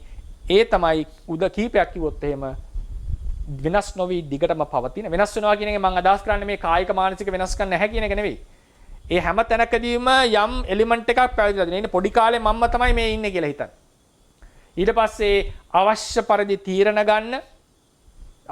ගන්නවා කියන එකේ තේරුම Tamanගේ වසඟේ සියල්ල පවත්වන්නට පුළුවන් වෙනස් වීමක් බලාපොරොත්තු නොවන මේකට හානියක් බලාපොරොත්තු නොවන එක්තරා පුද්ගලයෙක් එක දෙයක් කන්ට්‍රෝල් කරන කෙනෙක් කන්ට්‍රෝල් කරනවා කියන එකේ තේරුම අවශ්‍ය පරිදි මේක වැඩ කරන්න ඕන කියන අපේක්ෂාව සහිත බවක් මේ ඔක්කොම මිශ්‍ර වෙලා තමයි ආත්මය කියන සංකල්පය ගොඩ නැගිලා තියෙන්නේ. අපි නුවණින් විමසුවොත් ඒක එහෙමින් ඇනලිසිස් එක යන්න ඕනේ. ඒක මම ඇනලිසිස් එක කරන්නම්. ඒ ආත්ම කතාව වෙනකොට අනාත්ම පාඩමේදී කොතනද අපිට ආත්ම කියන එක අපි පිහිටලා ඉන්නේ. මොකද අපි දන්නවා භවයෙන් භවයට ආත්මයක් නැත. මේක නාම රූප දෙකක් පමණයි කියලා අපිට දැනුම තියෙනවා. නමුත් හැම මිනිස්යා ළඟම තියෙන යම් ආත්ම සංකල්පය කියලා එකක් තියෙනවා. ඒක තමයි බුදුරජාණන් වහන්සේ කිව්ව ඔය හිතන් ඉන්න මට්ටමේ එකක් නැහැ. හැබැයි මේ තියෙන නාම රූපය අර ගල් බොරළු වගේ මොකක්වත් නැති සංවේදනයක් නැතිව නැහැ. මෙතන තියෙනවා සංවේදනය, මෙතන තියෙනවා සබ්ජෙක්ටිව් එක්ස්පීරියන්ස් එකක්. ඒ නිසා ඒ බවත් අපි හිතේ මතක තියාගන්නට ඕනේ. ඒ නිසා තමයි අර මම කියන හැඟීම නැවත නැවත උපදින්නේ. ඒ නිසා තමයි වගකීමක් පැවරෙන්නේ. ඒ නිසා තමයි බුදුරජාණන් වහන්සේ උනන්දු කරවලා මේකෙන් එතර කරවන්නට උත්සාහවත් කරන්නේ. ඒ නිසා අපි සත්‍යයක් නැහැ කියලා හිතාගත්තට වෙන්නේ මොකද්ද? මට තේරෙන මම හිතන ක්‍රමය මට වැටහෙන උත්තරය හැටියට මම දෙන්න කැමති වෙන්නේ ඒක අපි හිතුවට අතීත භවයේ එහෙම හිතුවට අපිට අද ඒක බලංගු වෙලා නැහැ වගේ අද ඒක හිතුවට අනාගතයේදී මේ ප්‍රශ්නේ මෙදාට මතුවෙනවා. ඒ නිසයි සසරෙන් එතර වෙන්නට ඕනේ. මෙතන අනාත්ම ධර්මතාවයේ නවත්වන්නට ඕනේ. අනාත්මයක් වුණාට අපි ඒක ආත්ම ලෙස ගැනීම තමයි මෙතන ප්‍රශ්නේ. ප්‍රශ්නේ විසඳුණාද නැත්නම් තව හිතේ තියනවද? නෑ ඇත්තටම ඒ කියන්නේ මට තේරුණා ස්වාමීන් වහන්සේ කියන්නේ අපි ආත්මවාදයට වැටෙන්නේ නැතුව අනාත්මවාදයට වැටෙන්නේ නැතුව මැද තැනක ගෙනන් හරි කියලා තේරුණා ස්වාමීන් වහන්සේ. ඒකේ අනාත්මවාදය කියලා කියන්නේ අපි දේශනා කරන්නේ අනාත්මවාදයක්. ඒ අනාත්මවාදයේ මම අතරමැදට ගන්නවා කියලා කිව්වේ ආත්මයකුත් නැහැ අනාත්මයකුත් නැහැ කියන එක නෙවෙයි. අනාත්මයි දර්ශනය. මොකෙන්ද අනාත්ම? අර කියපු ආත්මයෙන් තමයි අනාත්ම. එහෙම නැතුව මේක ගල් බොරළු වගේ මොකක්වත් නැති දෙයක් නෙවෙයි. මෙතන කියන්නේ සවිඥානික බව හිතන බව තියෙනවා. හැබැයි අර අපිට ආත්මය ඩිෆයින් කරගන්න මොකද්ද අපි නැති කියන ආත්මය. ඒ ආත්මයෙන් තොර නිසා අනාත්මයි කියලා කියන්නේ. එහෙමයි සර්. පෙරවසන්නේ සයනස. පෙරවසන්නේ. සයනස කියලා මම කතා කරන්නේ. සයනස අපි රූපේ 11 ආකාරයෙන් ළඟ සිංහපණිත අපි අනාගතදී ඒක වෙක්වි රස පදට්ටාන පච්චුපට්ටාන ඒ ආකාරයෙන් අන්‍ය වූ ලක්ෂණයක් මට පැහැදිලි නෑ හේමල් පොඩ්ඩක් වචන ටික කියන්නේ 11 ආකාරයෙන් බලනකොට ලක්ෂණ රස පච්චුපට්ටාන පදට්ටාන වශයෙන් බලනවා කියලා කිව්වා. ඔව්. ඒ කියන්නේ මට හිතෙන්නේ ඊට වඩා අන්‍ය වූ ආකාරයක්. ඒකට තුන ළඟ වගේ ගද්දි අපි අනාගත වගේ ගද්දි ආකාර මං ඒක අපි අරමුණේ යථාභූත ස්වභාවය පැහැදිලි කර ගන්න පමණක්ද ඒකෙන් ත්‍රිලක්ෂණය වගේ අවබෝධ කර ගන්නද අපි 11 ආකාරයෙන් පාවිච්චි කරන්නේ? 11 ආකාරය පවත්ීමේ මූලිකම સિદ્ધාන්තය එන්නේ ඕක ඇවිල්ලා තියෙන්නේ විශේෂයෙන්ම ත්‍රිලක්ෂණය අවබෝධ කර ගැනීමට. රූපේ තියෙන යථාභූත දැන් ලක්ෂණ රස පච්චුපට්ඨාන පදට්ඨාන වැදගත් වෙන්නේ රූපයක් ලෙස දැන ගැනීමට. රූපේ තියෙන දැන් යථාභූත දර්ශනය කියලා තියෙනවා. යථාභූත ඥානය. යථාභූත ඥානය යනු සාමාන්‍යයෙන් යථාභූත ඥානයට අර්ථ කීපයක් තියෙන පුළුවන්. යථාභූත ඥානය කියලා අපි මෙතන අදහස් කරන්නේ සප්පච්චය නාම රූප පරිග්‍රහය. ඒ කියන්නේ නාම රූපයෝ නාම රූප ලෙසත් හේතුන් නිසා හටගන්නා ධර්ම ලෙසත් තේරුම් ගැනීම තමයි යථාභූත ඥාන දර්ශනය කියලා කියන්නේ. තේරවාදයේ හැටියට. යථාභූත ඥාන දර්ශනය. එතකොට ඒ යථාභූත ඥාන දර්ශනය ඇති වෙන්නට තමයි ලක්ෂණ රස පච්චුපට්ඨාන පදට්ඨාන හේතුඵල පටිච්චසමුප්පාදේ කතා කරලා තියෙන්නේ. ඊට පස්සේ ඒ යථාභූතයෙන් දැනගන්න ඥාන දර්ශනයෙන් දැනගන්නවා පවතින්නේ රූප ටිකක්, පවතින්නේ ස්කන්ධ ටිකක්, පවතින්නේ ආයතන ටිකක්, පවතින්නේ නාම රූප ටිකක් වෙන දෙයක් නැහැ. ඊට පස්සේ ඒ නාම රූපය අනිත්‍යයි, දුකයි, අනාත්මයි කියලා තේරුම් ගන්නවා. ඒ තේරුම් ගැනීමට දීපු ණය ක්‍රමයක් තමයි බුදුරජාණන් වහන්සේ රූපේ 11 ක්‍රමයකට බෙදාගන්නේ. 11 ක්‍රමයකට බෙදාගන්නේ. අතීත රූපේ, අනාගත රූපේ, පච්චුප්පන්න. අතීත අනාගත පච්චුප්පන්න එකේදී අතීත රූපේ අතීතේම නිරුද්ධ වුණා, පච්චුප්පන්න භාවයට ආවේ නැහැ. පච්චුප්පන්න කියන්නේ වෙනම රූපයක්. පච්චුප්පන්න රූපේ එතරම් නිරුද්ධ වෙනවා, අනාගත රූපයක් බවට පත් වෙනවා. අනාගත රූපය කියන්නේ වෙනම රූපයක්. ඒක භව වශයෙන් කඩන්නට ඕනේ, සන්තති වශයෙන් කඩන්නට ඕනේ. ඒක ඊට පස්සේ රූපේ කර්මජ, තිත්තද, ඍතුද, ආහාරජ වශයෙන් ඒක බෙදීම් තියෙනවා. අපි ඒක සම්මසන ඥානයේ කතා මම ඕක කර්මජ රූප ගැන කතා කරන්න ආරම්භ කරනකොට යම් හැඳින්වීමක් කරනවා. ඒක සමහර විදර්ශනා කරන යෝගීන්ටත් ප්‍රයෝජනවත් වෙයි. ඒ සන්තති වශයෙන් කොහොමද මේක අතීත අනාගත පච්චුප්පන්න කියන එකේ පච්චුප්පන්නේ විස්තර කරලා දෙනවා. මොකද්ද තේරවාදයේ හැටියට පච්චුප්පන්නේ කියලා කර්මජ රූප පරම. ඒක තව දවස් සතියකින් විතර පටන් ගනි. ඊට පස්සේ දූර ප්‍රනීත හීන ප්‍රනීත දූරේ සන්තික ඕලාරික සුකුම කියලා ගන්නවා. එතකොට මේකෙදී නිකන් ඒක ගම්ම්‍ය වෙන්නේ බුදුරජාණන් වහන්සේ නිකන් තියෙන රූප සියල්ල කවර් කරලා තියෙන එක ක්‍රමයකට. දැන් අපිට සාමාන්‍යයෙන් ප්‍රනීත රූපය කියලා කිව්වොත් දෙවියන් ආදීන්ගේ රූප නැත්නම් ලස්සන රූප, මිනිස්සුන්ගේ ලස්සන රූප මේවා කෙරෙහි අපේ ආකර්ෂණ භාව වැඩි. ඒ රූපත් දුකයි අනාත්මයි කියලා අපිට මෙනෙහි කරන්න දෙනවා. ඕලාරික සුකුම රූප. ඊට පස්සේ දුර ළඟ තියෙන රූප. ඉතින් ඒ නිසා මේ බෙදීම් ටික ඔය දුක්ඛ ලක්ෂණය, අනාත්ම ලක්ෂණය තවත් අපේ බලන තියෙන ස්කෝප් එක වැඩි කිරීමක් තමයි කරලා තියෙන්නේ. ඒ ස්කෝප් එක වැඩි කරන්නයි කරලා තියෙන්නේ. ඊට පස්සේ ඔය සම්මසනය කරාට පස්සේ මේ අනිත්‍ය දුක්ඛ අනාත්ම වශයෙන් මෙනෙහි කරාම මේ 11 ක්‍රමයටම ඒ යෝගියාට දිව්‍ය ලෝක සම්බන්ධයෙන්, ප්‍රනීත රූප සම්බන්ධයෙන්, දුර පවතින, ළඟ පවතින, ඕලාරික සුකුම, වේදනා ඒ පහටම එනවනේ. වේදනා, සංඥා, සංස්කාර, විඥාන මේ සියල්ලටම. ඊට පස්සේ ධානසිත සම්බන්ධයෙන්, ඊට පස්සේ ප්‍රනීත සමාධිමත් හිත සම්බන්ධයෙන්, අකුසල හිත සම්බන්ධයෙන් මේ හැම එකක් කෙරෙහිම ත්‍රිලක්ෂණයට ආරෝපණය කර බලනවා. ඒකෙන් කරන්නේ නිකන් ලොකුවට නුවණ වර්ධනය කර ගැනීම. හේතුව මම එහෙම කියන්නේ ඔය සම්මසන ඥාණයෙන් උදේවය ඥාණයට එනකොට සම්මසන ඥාණයෙන් උදේවය ඥාණයට එනකොට ඕකෙන් 8ක් හලනවා අපි. අතීත අනාගත පච්චුප්පන්න කියන ත්‍රිකේ විතරයි ගන්න ඊට පස්සේ. අරක ගත්තට කමක් නැහැ, ගැටලුවක් නැහැ. සමුස් උදේවය ඥාණයට විශේෂයෙන් අවශ්‍ය වෙන්නේ අතීත අනාගත පච්චුප්පන්න. ඒ නිසා ඒ තුනෙන් තමයි ඉදිරියට අපි යන්නේ. ඒ නිසා අතීත අනාගත පච්චුප්පන්න කියන එක ලොකු කතාවක් කරනවා. ඒකෙන් තමයි සන්තතිය බිඳින්නේ. මේ එකක් නෙවෙයි. මොකද අපි පැහැදිලි කරනවා එදාට අතීත රූපේ සම්මසනය කරලා, පච්චුප්පන්නේ සම්මසනය කරලා, අනාගතේ සම්මසනය කරාට පස්සේ පච්චුප්පන්න රූපය අතීතයටත් සම්බන්ධ නැහැ, අනාගතයටත් සම්බන්ධ නැහැ, වෙනම දෙයක්.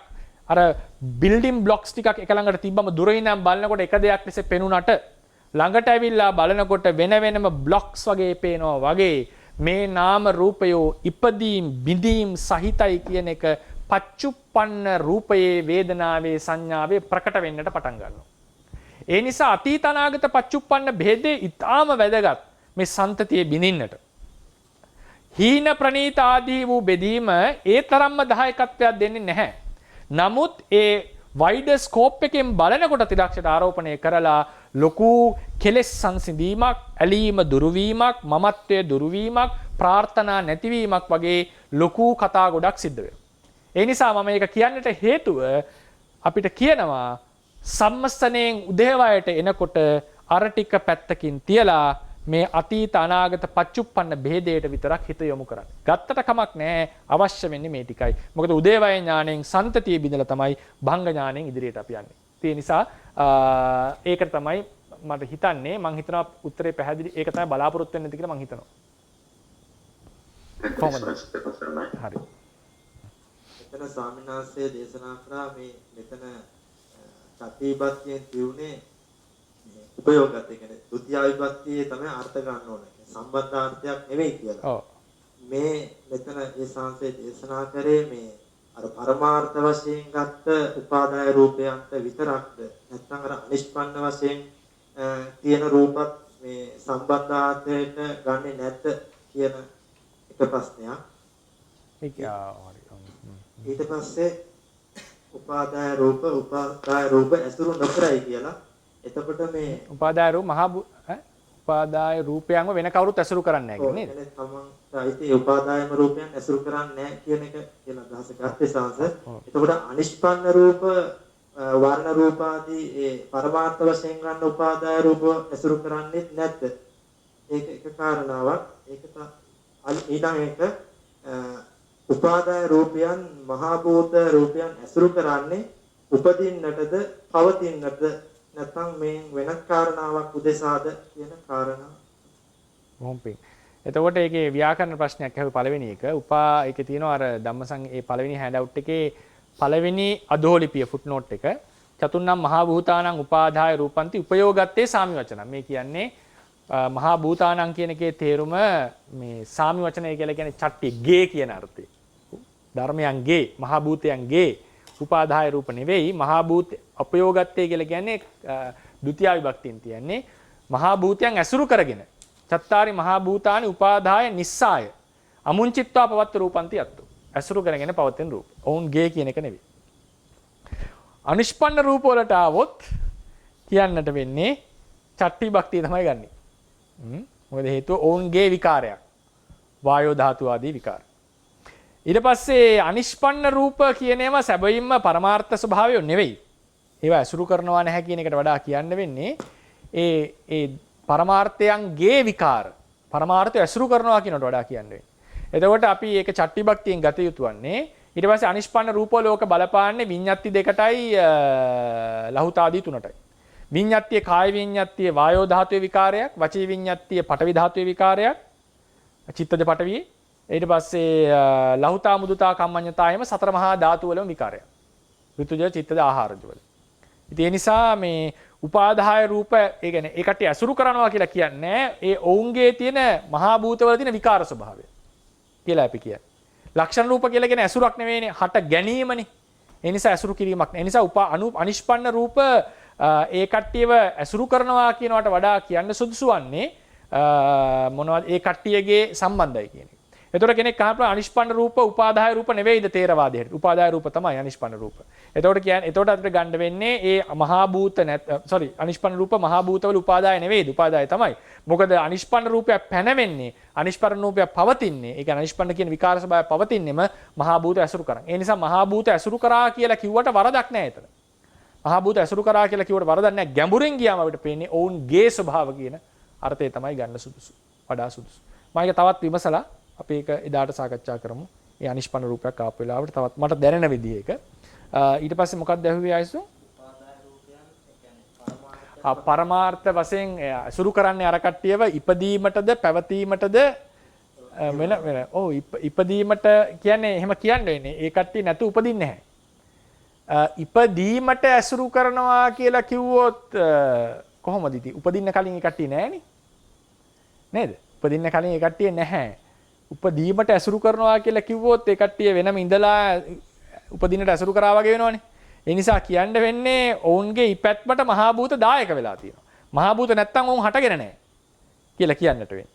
මහා භූත පැවතුන් නැත්තම් ඔවුන්ට පවතින්නට බෑ. තිති මොහොතේවත්. ඒ නිසා ඔවුන්ගේ ඉපැත්මටත් උපකාරයි පැවැත්මටත් උපකාරයි. ඉපැත්ම සඳහා ඇසුරු කරා පැවැත්ම සඳහා ඇසුරු කරා කියනට වඩා කියන්න සුදුසුයි කියලා හිතෙන්නේ ඉපැත්මට ඔවුන් ඇසුරු ඉපැත්මෙදී ඇසුරු කරනවා පැවැත්මෙදිත් ඇසුරු කරනවා නැතුව පවතින්න බෑ. ඊළඟට සංසාර උපාදාය පරමාර්ථ වශයෙන් ගන්න උපාදාය රූපයන් තුලත් අර ඒ කියන්නේ අනිෂ්පන්න වශයෙන් ගන්න උපාදාය රූප කොටසක් තියෙන. ඔව් ඒකෙදි කියන්නේ මහා භූතම ඇසුරු කරන්න එකට. මහා භූත. ඔව් අනිෂ්පන්න රූප ඇසුරු කරන්නේ නැහැ. උපාදාය රූප ඇසුරු කරන්නේ නැහැ එකට. ඒ කියන්නේ විඤ්ඤාති යනු කාය විඤ්ඤාති යනු වායෝ ධාතු විකාරය. එහෙමයි කියන්නේ. වචී විඤ්ඤාති යනු පඨවි විකාරය. ලහුතා මුදුතා කම්මඤ්ඤතා යනු සතර මහා ධාතු වල විකාරය. වර්ණේ විකාරයක් කියන්නේ නැහැ. ඒ නිසා මේ අනිෂ්පන්න රූපත් උපාදාය රූප ඇසුරු කරන්නේ නැහැ. මහා භූතම තමයි ඇසුරු කරන්නේ. තව එකක් තියෙන සංසමේ කලින් දවසේ කතා කරා ඒ කියන්නේ පඨවි ආපෝ තේජෝ කියන වායෝ කියන මේ මහා භූත රූප සම මට්ටමේ නෙවෙයි එක එක මට්ටමින් රූප කලාපයක පවතිනවා කියලා. ඒතර වර්ණ රූපත් ඒ විදිහටමද ඒ කියන්නේ විවිධත්වයක් තියෙනවා. ඒක නිසා වෙන්නේ නැතිනේ අපිට එක එක වර්ණ දැන් නිල් පාට, රතු පාට වශයෙන් පේන්නේ. එතකොට ඒ වර්ණ රූපවලත් ඒ රූප කලාපවල වැඩිපුර අඩුවෙන් මධ්‍යස්ථ වශයෙන් වෙනසක් තියෙනවා. ප්‍රබල වර්ණ රූප තියෙන රූප කලාප, දුර්වල වර්ණ රූපය. ඒ කියන්නේ වාතයේ එහෙම ටිකක් වර්ණ රූපේ දුර්වලයි කියලා කියන්නේ. සියුම් වර්ණ රූපයක්. අඩුයි. එහෙම කියන්නත් පුළුවන්. අධික බව වැඩි බව තියෙන්න පුළුවන් වෙනස්ක. අවසරයි සානස මේ සානසේ අහපු ප්‍රශ්නේ සම්බන්ධයක් කරොත් අර උපාදාය රූපවලට මහා භූතයන්ගේ උපකාරීත්වය ලැබෙන විදිහට ගොඩක් ප්‍රත්‍ය කීපයක්ම මහා භූත වලින් උපාදාය රූප වලට ප්‍රත්‍ය වෙන හින්දා පොඩ්ඩක් ඒ ගැන පොඩි පැහැදිලි කිරීමක් කරනවා නම් සංස අපිට පොඩ්ඩක් තේරුම් ගන්න පුළුවන් උපකාරයක් ලැබෙයි. ඒ කියන්නේ මහා භූතයන්ගේ උපාදායට වෙන ප්‍රත්‍ය ටිකද? ප්‍රත්‍ය ටික ප්‍රත්‍ය ඇසුරෙන් මේ කොහොමද මේකට උපකාරය ලැබෙන්නේ මහා භූත වලින් උපාදාය රූප වලට? අඤ්ඤවඤ්ඤ ප්‍රත්‍ය සහජාත ප්‍රත්‍ය වගේ. එතකොට ඒකේ ලැබෙන ප්‍රත්‍ය ටික තමයි මහා භූත වලින් උපාදාය රූප වල මොනවද? සහජාත ප්‍රත්‍ය. මහා භූතා උපාදාය රූපාන සහජාත පච්චේන පච්ච. අඤ්ඤමඤ්ඤ පච්චේ නැහැ. අඤ්ඤමඤ්ඤ ප්‍රත්‍ය නැහැ. මහා භූතා උපාදාය රූපාන නිස්සේ පච්චේන පච්චය. නේද? ඊට පස්සේ එන්නේ මහා භූතා උපාදාය රූපානං අත්තිපච්චේන පච්චයෝ අවිගත පච්චේන පච්චයෝ. ඔච්චරනේ. නිශ්‍රේ සහජාත ප්‍රත්‍ය නිශ්‍රය ප්‍රත්‍ය මම කල්පනා කරන්නේ වෙන එකක් අහුවෙන්නේ නැහැ. ඊට පස්සේ අත්ති ප්‍රත්‍ය අවිගත ප්‍රත්‍ය. අත්තිසා අවිගත ප්‍රත්‍ය කියන දෙක අපි පොඩ්ඩක් පැත්තකින් තියමු. මොකද එහෙම විශේෂයෙන්ම සමහර තියෙන එකක් තමයි අත්තිසා අවිගත ප්‍රත්‍ය කියලා වෙනම ප්‍රත්‍ය දායකත්වයක් නැහැ කියන එක අදහස. ඊට පස්සේ අපි සහජාත සහ නිශ්‍රය ගත්තම සතර මහා ධාතු වලට උපාදාය රූප වලට පවතින්නට බෑ සතර මහා ධාතු නැතුව. ඒක තමයි බේස් එක. මොකද හේතුව අපි කියන්නේ වර්ණ ගන්ධ රස ඕජා හටගන්නේ සතර මහා ධාතු එකතු වෙන තැනක. ඒ නිසා මේකේ පදනම නැත්තම් මේවා පවතින්නේ නැහැ. නිශ්‍රය කියලා කියන්නේ ඇසුරු කරන්නට දෙනවා. ඒකේ තව එකක් තමයි නිශ්‍රය කියලා කියන්නේ මේ තල්ලු කරන්නේ නැහැ. ඒ කට්ටියව තල්ලු කරලා දාන්නේ නැහැ. හරියට වතුර නෙළුම් පතේ තියෙන වතුර ටික තල්ලු වෙලා එළියට යනවා වගේ මේ කට්ටියව ඇසුරු කරන්නට ඉඩ දෙනවා. නිශ්‍රය භාවය. ඉඩ දෙනවා කියලා කියන්නේ උන්ට ප්‍රත්‍ය වෙනවා කියන එකයි වෙන ක්‍රමයකින්. ඊට පස්සේ උන් නැතුව පවතින්න බෑ. ඊළඟට සහජාත කියලා කියන්නේ සතර මහා ධාතු හටගත්තේ නැතිනම් මේ වර්ණ ගන්ධ රස ඕජා වලට හටගන්නට බෑ. එකටමයි හටගන්නේ. හැබැයි සතර මහා ධාතු වල හට ගැනීම අත්‍යවශ්‍යයි. මොකද හේතුව සතර මහා ධාතු එකතුව නිසා තමයි මේක හටගන්නේ. මොකද්ද ඒ දායකත්වය කියලා විස්තර කළා නැහැ. කොහොමද ඒක වෙන්නේ? මොකද්ද දායකත්වය කියලා විස්තර කළා නැහැ. සතර මහා ධාතු හට ගන්න තැන වර්ණ ගන්ධ රස ඕජා හට ගන්නවා කියලා කියලාදී. ඒ නිසා එතන මේ මොනවද නිශ්චය සහජාත භාවය කියලා කියන්නේ එකටම හටගෙන ඔවුන්ගේ හට ගැනීමට උපකාරයි මහ භූත. ඒ නිසා මහ භූතයන්ගෙන් සහජාත භාවය ලැබෙනවා උපාදාය රූපයන්ට, මහ භූතයන්ගෙන් නිශ්චය භාවය ලැබෙනවා උපාදාය රූපයන්ට. අත්ති අවිගත ප්‍රත්‍යයන් ගත්තොත් එහෙම තව ක්‍රමයකට මහ භූතය ඇති කල්හිම තමයි උපාදාය රූපේ පවතින්නේ. ඇති කල්හිමයි. නැති කල්හි නොවේ. ඒ නිසාත් ඔවුන්ගේ ඇති භව. ඒතර ප්‍රශ්නයක් කරනවා මොකද්ද ඇති භව කියන්නේ කියලා. ඇති භව කියන්නේ පරමාර්ථ වශයෙන් විද්‍යමාන භව, උපාදිතී භංග කියන අවස්ථාවලට පැමිණ තිබීම කියන අස්තිත්වය වැදගත් වෙනවා උපාදාය රූපයන්ගේ පැවැත්මට. ඉතින් ඔය කියන විදිහට ක්‍රම තුනෙන්ම උපාදාය රූපයන්ට උපකාරලා දෙනවා මහ භූත. අවසරයි සංස රූපාරම්භණය චක්කු විඥාණයෙන් ගන්නවා කියේ වර්තමාන රූපය. ඔව්. මනෝද්වාරයෙන්ොත් කියන්නේ මනෝද්වාරයේ සංසය කිව්ව රූපාරම්භණය ගන්නවා කියලා. එතකොට ධම්මාරම්භන නෙවෙයි රූපාරම්භණය තමයි අරගන්නේ කියලා. ඒ කියන්නේ ඒකට රූපාරම්මණය කියලා ධම්මාරම්මණය කියලා කියන්නේ. කියන්නේ කියලා. එතකොට මේ වර්තමාන රූපයේමද මනෝද්වාරයෙන් අරමුණු කරන්නේ කියන්නේ. වර්තමාන රූපය මනෝද්වාරයෙන් අරමුණු කරනකොට ඒ කියන්නේ කොහොමද කියන්නේ? ඒකද අපි එන්නේනෝ ආරම්මන කරන ක්‍රම ටිකක්. මම ඕක ආරම්මන පාඩමේදී ගන්නම්. නැත්තම් ඕක දිග කතාවක් වෙනවා ප්‍රශ්නත් ගොඩක් ඇහි ඊට පස්සේ. ඒ මොකද කෙටියෙන් විස්තර කරන්න වෙන්නේ. මොකද ඒකට හේතු යුක්ති සහිත වරන් කතා කියන්න එපා අපි. එතකොට මට කියන්න තියෙන්නේ ආරම්මන ග්‍රහණ ක්‍රම කීපයක් තියෙනවා. එකක් තමයි චක්කු විඥාන ආදී පංච විඥාණයෙන් ඩිරෙක්ට්ම ගන්න එක තමයි. ඒකට කියනවා ඒ කියන්නේ ප්‍රත්‍යක්ෂව අරමුණු ගැනීම.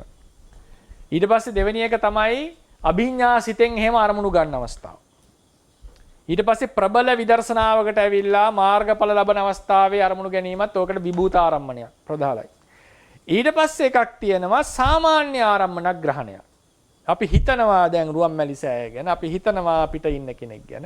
ඒ වෙලාවේදී බලාපොරොත්තු වෙන්න බෑ මේ ඇහැට දකින්නා වගේ මේක පේනවා කියලා. එතන ජෙනරල් ඔබ්ජෙක්ට් එකක් තියෙනවා. අපි කියනවා රුවන්මැලි සෑය මෙතන අරමුණු කරනකොට ඒ රුවන්මැලි සෑය තියෙන වර්තමාන අරමුණ තමයි ධර්ම ටික තමයි අරමුණුලා තියෙන්නේ. එතකොට අපි කියන්න ඕනේ අපිට එනවා ඉතින් කොහොමද රූපාරම්මණයක් අරමුණු නැහැනේ. එහෙම නෙමෙයි ඒක ගන්නෙ. රූපා ඒ ජෙනරල් ඔබ්ජෙක්ට්ස් ගන්නකොට පාටක් පේන්න ඕනේ කියලා එකක් නැහැ. ගන්ධය දැනෙන්න ඕනේ කියලා එකක් නැහැ. අපි මිනිස්සෙක් දිහා කෙලින්ම බල්ලා ඒ අරමුණු කරන කෙනෙක් ගැන හිතනකොට එතන තියෙන රූප ටික අපිට අරමුණු වෙනවා. ඒකට තමයි කියන්නේ සාමාන්‍ය ආරම්මන ග්‍රහණය කියලා. ඒ සාමාන්‍ය ආරම්මන ග්‍රහණය බුදුදහමේ ලොකුවට තියෙන එක. එතකොට තමයි අපිට ප්‍රශ්නේ එන්නේ මේ සාමාන්‍ය ආරම්මන ග්‍රහණය විසඳ ගන්න බැරි වුණා පැහැදිලි වුණ නැති වුණාම අපි බලාපොරොත්තු වෙන්නේ මොකද්ද? රූපාරම්මණය ඇහෙන් දකින්නා වගේ පෙනෙන්නට ඕන. නාසයෙන් දැනෙන්නා වගේ දැනෙන්නට ඕන. හරිනේ? එතකොට දැන් එහෙම බැලුවොත් එහෙම අපි හිතමුකෝ විදර්ශනාවේදී අපි ඒක සමහර අය නම් කරන්නේ නැහැ. නමුත් අපි සාමාන්‍යයෙන් කරන දෙයක්. රස ධාතුව එහෙම මෙනෙහි කරනකොට අපිට පුළුවන් කෑමක රස මෙනෙහි කරන්නත් ඇඟේ තියෙන රස මෙනෙහි කරන්නත්. හරිනේ?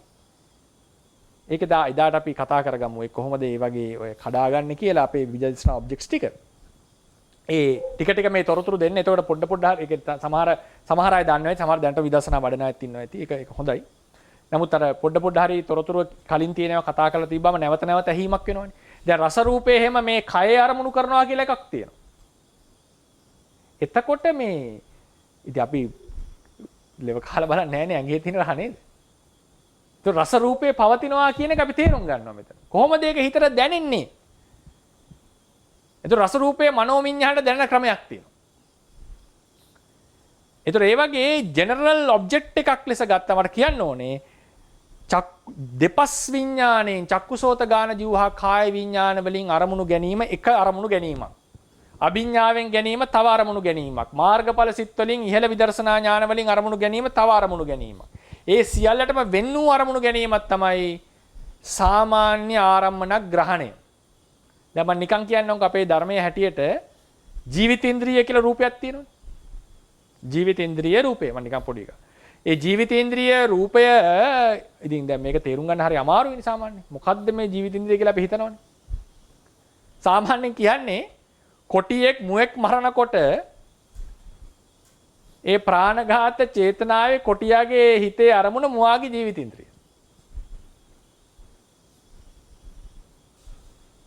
හරිනේ? කොටියාගේ හිතේ අරමුණ මුවාගේ ජීවිතේන්ද්‍රිය. ඉතින් ඒ නිසා මේ සාමාන්‍ය ආරම්මන ග්‍රහණය කියන කතාව අපි ඉස්සලා විසඳ ගන්නට ඕනේ. ඉතින් ඒකට එන්නට අපි ක්‍රමානුකූලව එන්න වෙනවා. මොකද සිත ගැන කතා කරලා ඉන්න වෙනවා අපි ඉස්සලා. හරිනේ? චෛතසික ගැන කතා කරලා ඉන්නට වෙනවා. සමහර චෛතසික වල විශේෂ ප්‍රභේද ගැන කතා කරලා ඊළඟට උපමා සහිතව මේ කතා කරොත් යම් දර්ශනයක් ඒ කියන්නේ පැහැදිලිකමකට එන්නට පුළුවන්. ඒ නිසා මම ඒක එදාට කල් දානවා. මොකද අපි භාගයට පටන් ගත්තොත් එහෙම කොටසයිනේ කියන්න වෙන්නේ. එතකොට ප්‍රශ්න ඉතිරි වෙනවා වැඩිපුර. ඒ නිසා පොඩ්ඩක් ඒක අපි ඉදිරියට කල් දාමු කොහොමද වර්තමාන රූපාරම්මන, සද්දාරම්මන, ගන්ධාරම්මන නුවණින් තේරුම් ගන්න කියලා. තේරවාදී හැටියට පුළුවන් කියන එක කියන්නේ. තෙරුවන් සරණයි ස්වාමීන් වහන්සේ. තෙරුවන් සරණයි. මේ මට අර මේ ඉස්සෙල්ලා මහත්මෙක් ඇහුවා 11 ආකාරයකට භාවනා ත්‍රිලක්ෂණය වඩන වෙලාවේදී ඒකේ තියෙනවා අධ්‍යාත්මික රූප, බාහිර රූප, ඕලාරික රූප, සුක්ෂම රූප කියලා. එතකොට මම මේ අධ්‍යාත්මික රූප, බාහිර රූප කියලා ගත්තාම ස්වාමීන් වහන්සේ අපේ දැන් මේ රූපකයේ තියෙන ඒ අර දැන් අධ්‍යාත්මික රූප වුණාම අර ප්‍රසාද රූප පහයි බාහිර රූප කිව්වහම අර අනිත් රූප ස්ත්‍රී භාව රූප පුරුෂ භාව ඒවා නේද මෙනෙහි වෙන්න ඕන අජ්ජත්තං වා බහිද්ධාවා කියලා තියෙන්නේ නේ. අජ්ජත්තික බාහිර නෙවෙයි තියෙන්නේ. අජ්ජත්තං වා බහිද්ධාවා. යංකින්ච රූප අතීත අනාගත පච්චුප්පන්නං අජ්ජත්තං වා බහිද්ධාවා එහෙමනේ තියෙන්නේ. අජ්ජත්ත බහිද්ධා කියනකොට අජ්ජත්ත බහිද්ධා කියලා කියනකොට සාමාන්‍යයෙන් අපි ගන්නේ මේ තමන්ගේ කයේ තියෙන රූප අජ්ජත්ත රූප අන් අයගේ සහ බාහිර දේවල් වල තියෙන තිර රූප තමයි බහිද්ධා රූප කියලා කියන්නේ.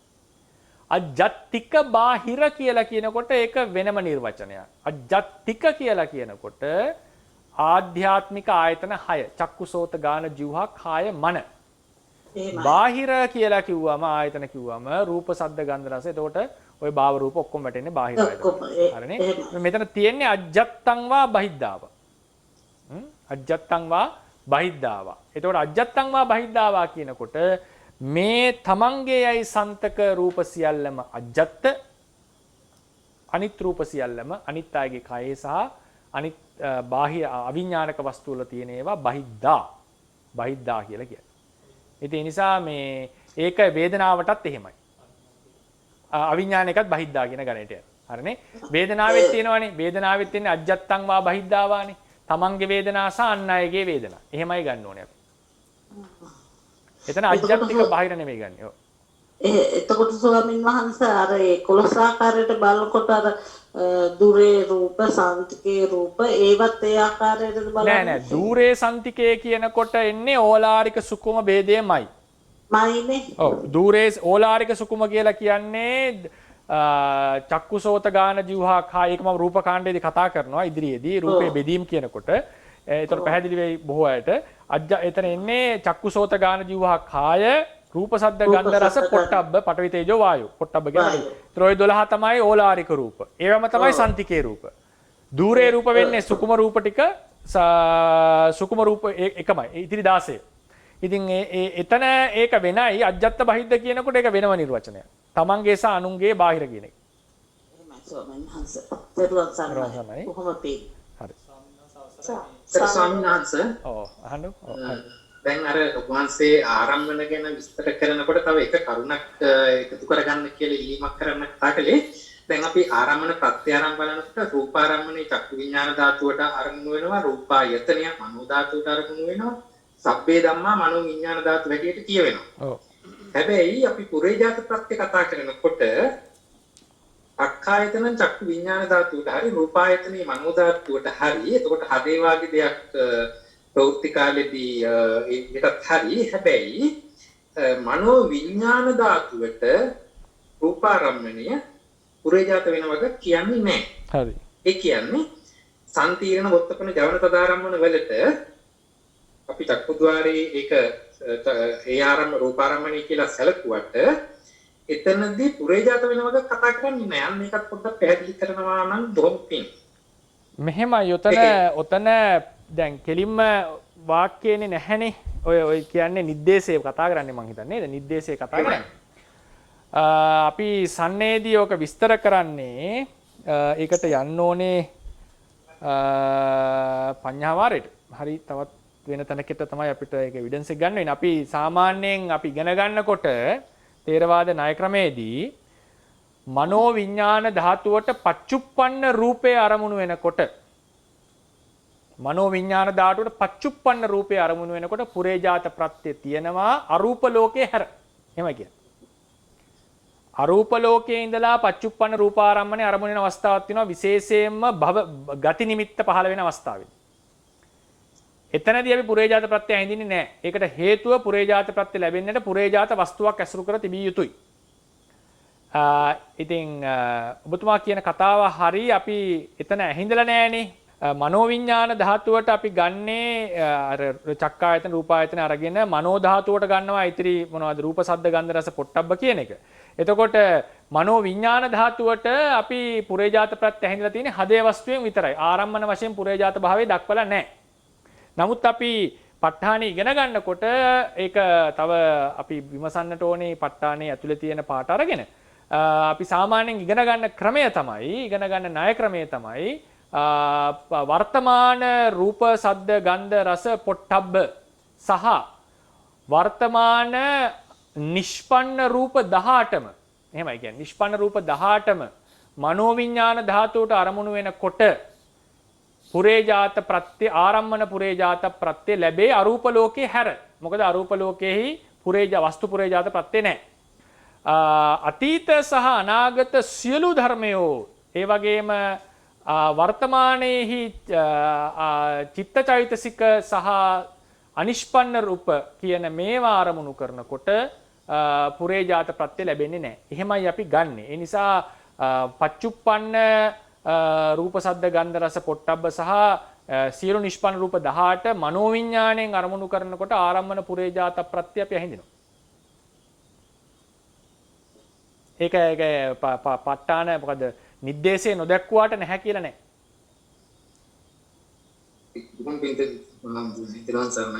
ඒක බලන්න මහත්මයා බලන්න රේරුකාණේ ස්වාමින් වහන්සේගේ පොතේ ඔය පුරේජාත ප්‍රත්‍ය නෑ ඒක බලන්න මේ පුරේජාත ප්‍රත්‍ය හරි අත්ති ප්‍රත්‍ය හරි මට මතක නැහැ.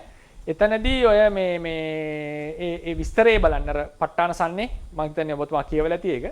එතනදී ඔය කියනවා මේ වර්තමාන රූප වලට අරමුණු කරනකොට පුරේජාත ප්‍රත්‍ය ලැබේ මනෝද්වාරේ. හැබැයි රූප වලට විතරයි නිෂ්පන්න රූප 18 විතර ලැබේ. හරි. ඔව්. සක්මන්ස දැන් ওই බුදුරැස් විහිදෙනකොට ඒ කියන්නේ බුදුහාමුදුරන්ගේ පටවිය අපෝ තේජෝ වල රැස් මේ වර්ණද පෙන්නේ. එහෙම වෙන්න එපා නේද? ඔව්. මමත් හිතලා තිබ්බේ නැහැ. ඉතින් එහෙම තමයි කියන්න වෙන්නේ. ඒ කියන්නේ සිත ප්‍රසන්න වෙනකොට උන්වහන්සේගේ පෙර කර්ම බලයත් බලපාන්නේ සමහර රස. ඒ කියන්නේ රස වර්ග කීපයක් තියෙනවානේ. එකක් තමයි කේතු මාලා අලංකාරය. ඒ කියන්නේ ඔළුවෙන් විදුනා කියන රස මාලාව. ඊට පස්සේ තියෙනවා භ්‍යාම ප්‍රභාව කියලා. භ්‍යාම ප්‍රභාව කියලා කියන්නේ ස්වභාවයෙන්ම බඹයක් තරම්කල් රශ්මියක්. ඊට පස්සේ තියෙනවා බුදු රැස් මාලාව කියලා එකක්. ඔය මේ ප ဋ ාණේම සජ්ජායනා කරාම ඇති උනේ. එතකොට ඒක 80 රියනක් දුර විහිදුනා කියලා කියනවා. එතකොට ඒක එකින් එක කැපිලා පේනවා. එකක් ඇතුලේ එකක් ඉන්නවා. ඒ කියන්නේ නැත්තම් 80 රියන් එකකින් බඹයක වැහිලා යන්නේ නැහැ. ඊටසේ කැපිලා වෙනවා. සමහර තැන්වල ඉතින් සඳහන් වෙනවා උන්වහන්සේ මොනවද මේ ගිහිල්ලා සාමාන්‍ය මිනිස්සෙක් වශයෙන් උත් ඉඳලා කියන්නේ අඳුර ගන්න බැරි මට්ටමෙනුත් ඉඳලා තියෙනවා. ඊට පස්සේ දැන් ඔය මේ කාශ්‍යප ස්වාමීන් වහන්සේගේ කතාවේදී එනවනේ. කාශ්‍යප ස්වාමීන් වහන්සේ මුණ ගැහෙන්න යනකොට නේද? ඈත දකින්නවනේ මේ නුග ගහ එදා තනිකර රත්තරන් පාට වල යන්නේ දකින්න. ඒතකොට තනිකර රශ්මි මාලාවෙන් තමන් වහන්සේගේ රශ්මි මාලාවෙන් නුග ගහ වෙනදා නුග ගහේ කඳ වෙනයි ගෙඩි වෙනයි පාටයි කොළ වෙන පාට හැබැයි එදා රත්තරන් පාට. මේ රශ්මි මාලාව නිසා. ඒ නිසා සමහර වෙලාවට ඒක මොනවද පෙන්නපු අවස්ථාවක් තියෙනවා. දැන් පුක්කුසාදි රජුණට අඳුර ගන්න බැරි වෙනවා. ඉතින් රශ්මි මාලාව දැකලා අඳුර ගන්න බැරි වුණාද මම කොහොමද කියන්න තේරෙන්නේ නැහැ. නමුත් බණ කියලා ඉවරනකොට නේ අඳුරගන්නේ මේ නම් බුදුරජාණන් වහන්සේ වෙන්න ඇති කියලා. නිකන් ආගන්තුකයෙක්ගේ මගේනේ බණ අහන්නේ. ඉතින් ওই රශ්මි මාලාව සම්බන්ධයෙන්. එතකොට ඒ රශ්මි මාලාව පිට වුණා කියලා කියන්නේ සාමාන්‍යයෙන් ওই ප ဋ ාණේ සම්මසනය කරනකොට තේරවාද සම්ප්‍රදායේ තියෙනවා රශ්මි මාලාව පිට වුණා කියලා අභිධර්මයේ සම්මසනයේදී. එතකොට පිට වුණා කියලා කියන්නේ චිත්ත ප්‍රවෘත්ති චිත්ත හොඳට ප්‍රභාස්වර වෙලා ඒ නිසා අය අසුරු කරපු හදේ වස්තු රූපය සහ ලේ ධාතුව ප්‍රසන්න වෙලා මුළු ශරීරයේම දැන් ඒක බලපානවා. ඒක නිසා ඒ තැන් වලින් ඒ සතර මහා ධාතු වල තිබිච්ච යම් ධාතු වලින් යම් රූප කලාප ටිකක් ඒ කියන්නේ අර දැන් අපේ අර නිකන් මොකක්ද ඒකට කියන්නේ මේ අපේ සාමාන්‍යයෙන් කරන අපේ හැමෝගෙම ඇඟෙන් පිට වෙනවා ඉන්ෆ්‍රාරෙඩ් එහෙම බලනකොට පේනවනේ. යම් විදියකට තරංග වගේ යනවනේ. සමහරවට අවුරා එක කියලාත් කියනවනේ සමහර අය. ඉතින් ඒක සමහරු ඒක ගන්නෙ නැහැ අවුරා එක කියන එක. ඒක කියන්නේ ඉන්ෆ්‍රාරෙඩ් එකම තමයි කියලා කියන්නේ. සමහර කට්ටිය ඒකට අවුරා එක කියලා ඒක තුලින් චරිත ලක්ෂණ කියන පිරිසකුත් ඉන්නවා. සාමාන්‍යයෙන් කියන්නේ අපේ ඇඟෙන් යම් කිසි මේ උෂ්ණයක් පිට වෙනවා. ඒක තමයි අර ඉන්ෆ්‍රාරෙඩ් කැමරයකට අහුවෙන්නේ. ඉතින් ඒ වගේ අර මොකද්ද කියන්නේ අර ග්ලිටර් වෙන ඒවා දිලිසෙන වස්තු වලින් යම් පිට වෙනවනේ රූප කලාප. ඒ කියන්නේ ඒවා රූප කලාප පිට කරනවා. සමහර වස්තු තියෙනවා අපි කතා කරනවා මේ ගන්ධමය රූප කලාප වැඩි කරන පිට වෙනවා. දැන් අපි හිතමු අදි දුර්ගන්ධ දෙයක් කියලා. ඒකේ ස්වභාවය තමයි ඒකෙන් රශ්මියක් නැහැ පිට වෙන්නේ. ගන්ධ සහිත රූප ටික. සුවඳ දෙයකිනුත් එහෙමනේ. මලකින් එහෙම. සුවඳයේ තියෙන රූප කලාප පිට වෙනවා. ඒ වගේ එක එක රූප කලාප තියෙනවා ගන්ධය වර්ණය පිට කරන. සමහර ඒවල රස රූපේ ඉතා ප්‍රකටයි. ඔය සමහර කෑමවල. දැන් ප්ලාස්ටික් එකක් එහෙම කටේ දාගත්තට ඒක එච්චර දැනෙන්නේ නැහැ.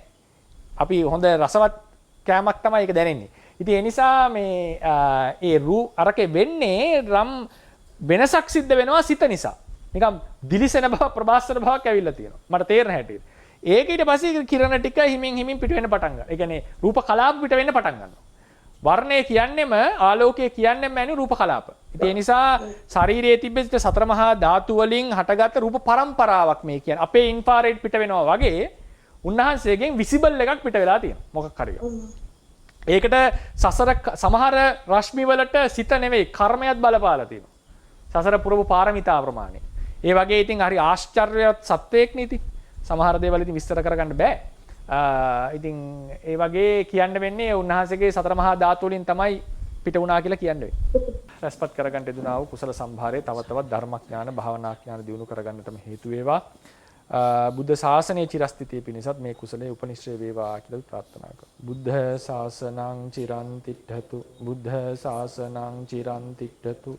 බුද්ධ ශාසනං චිරන් තිට්ඨතු. සාධු සාධු සාධු.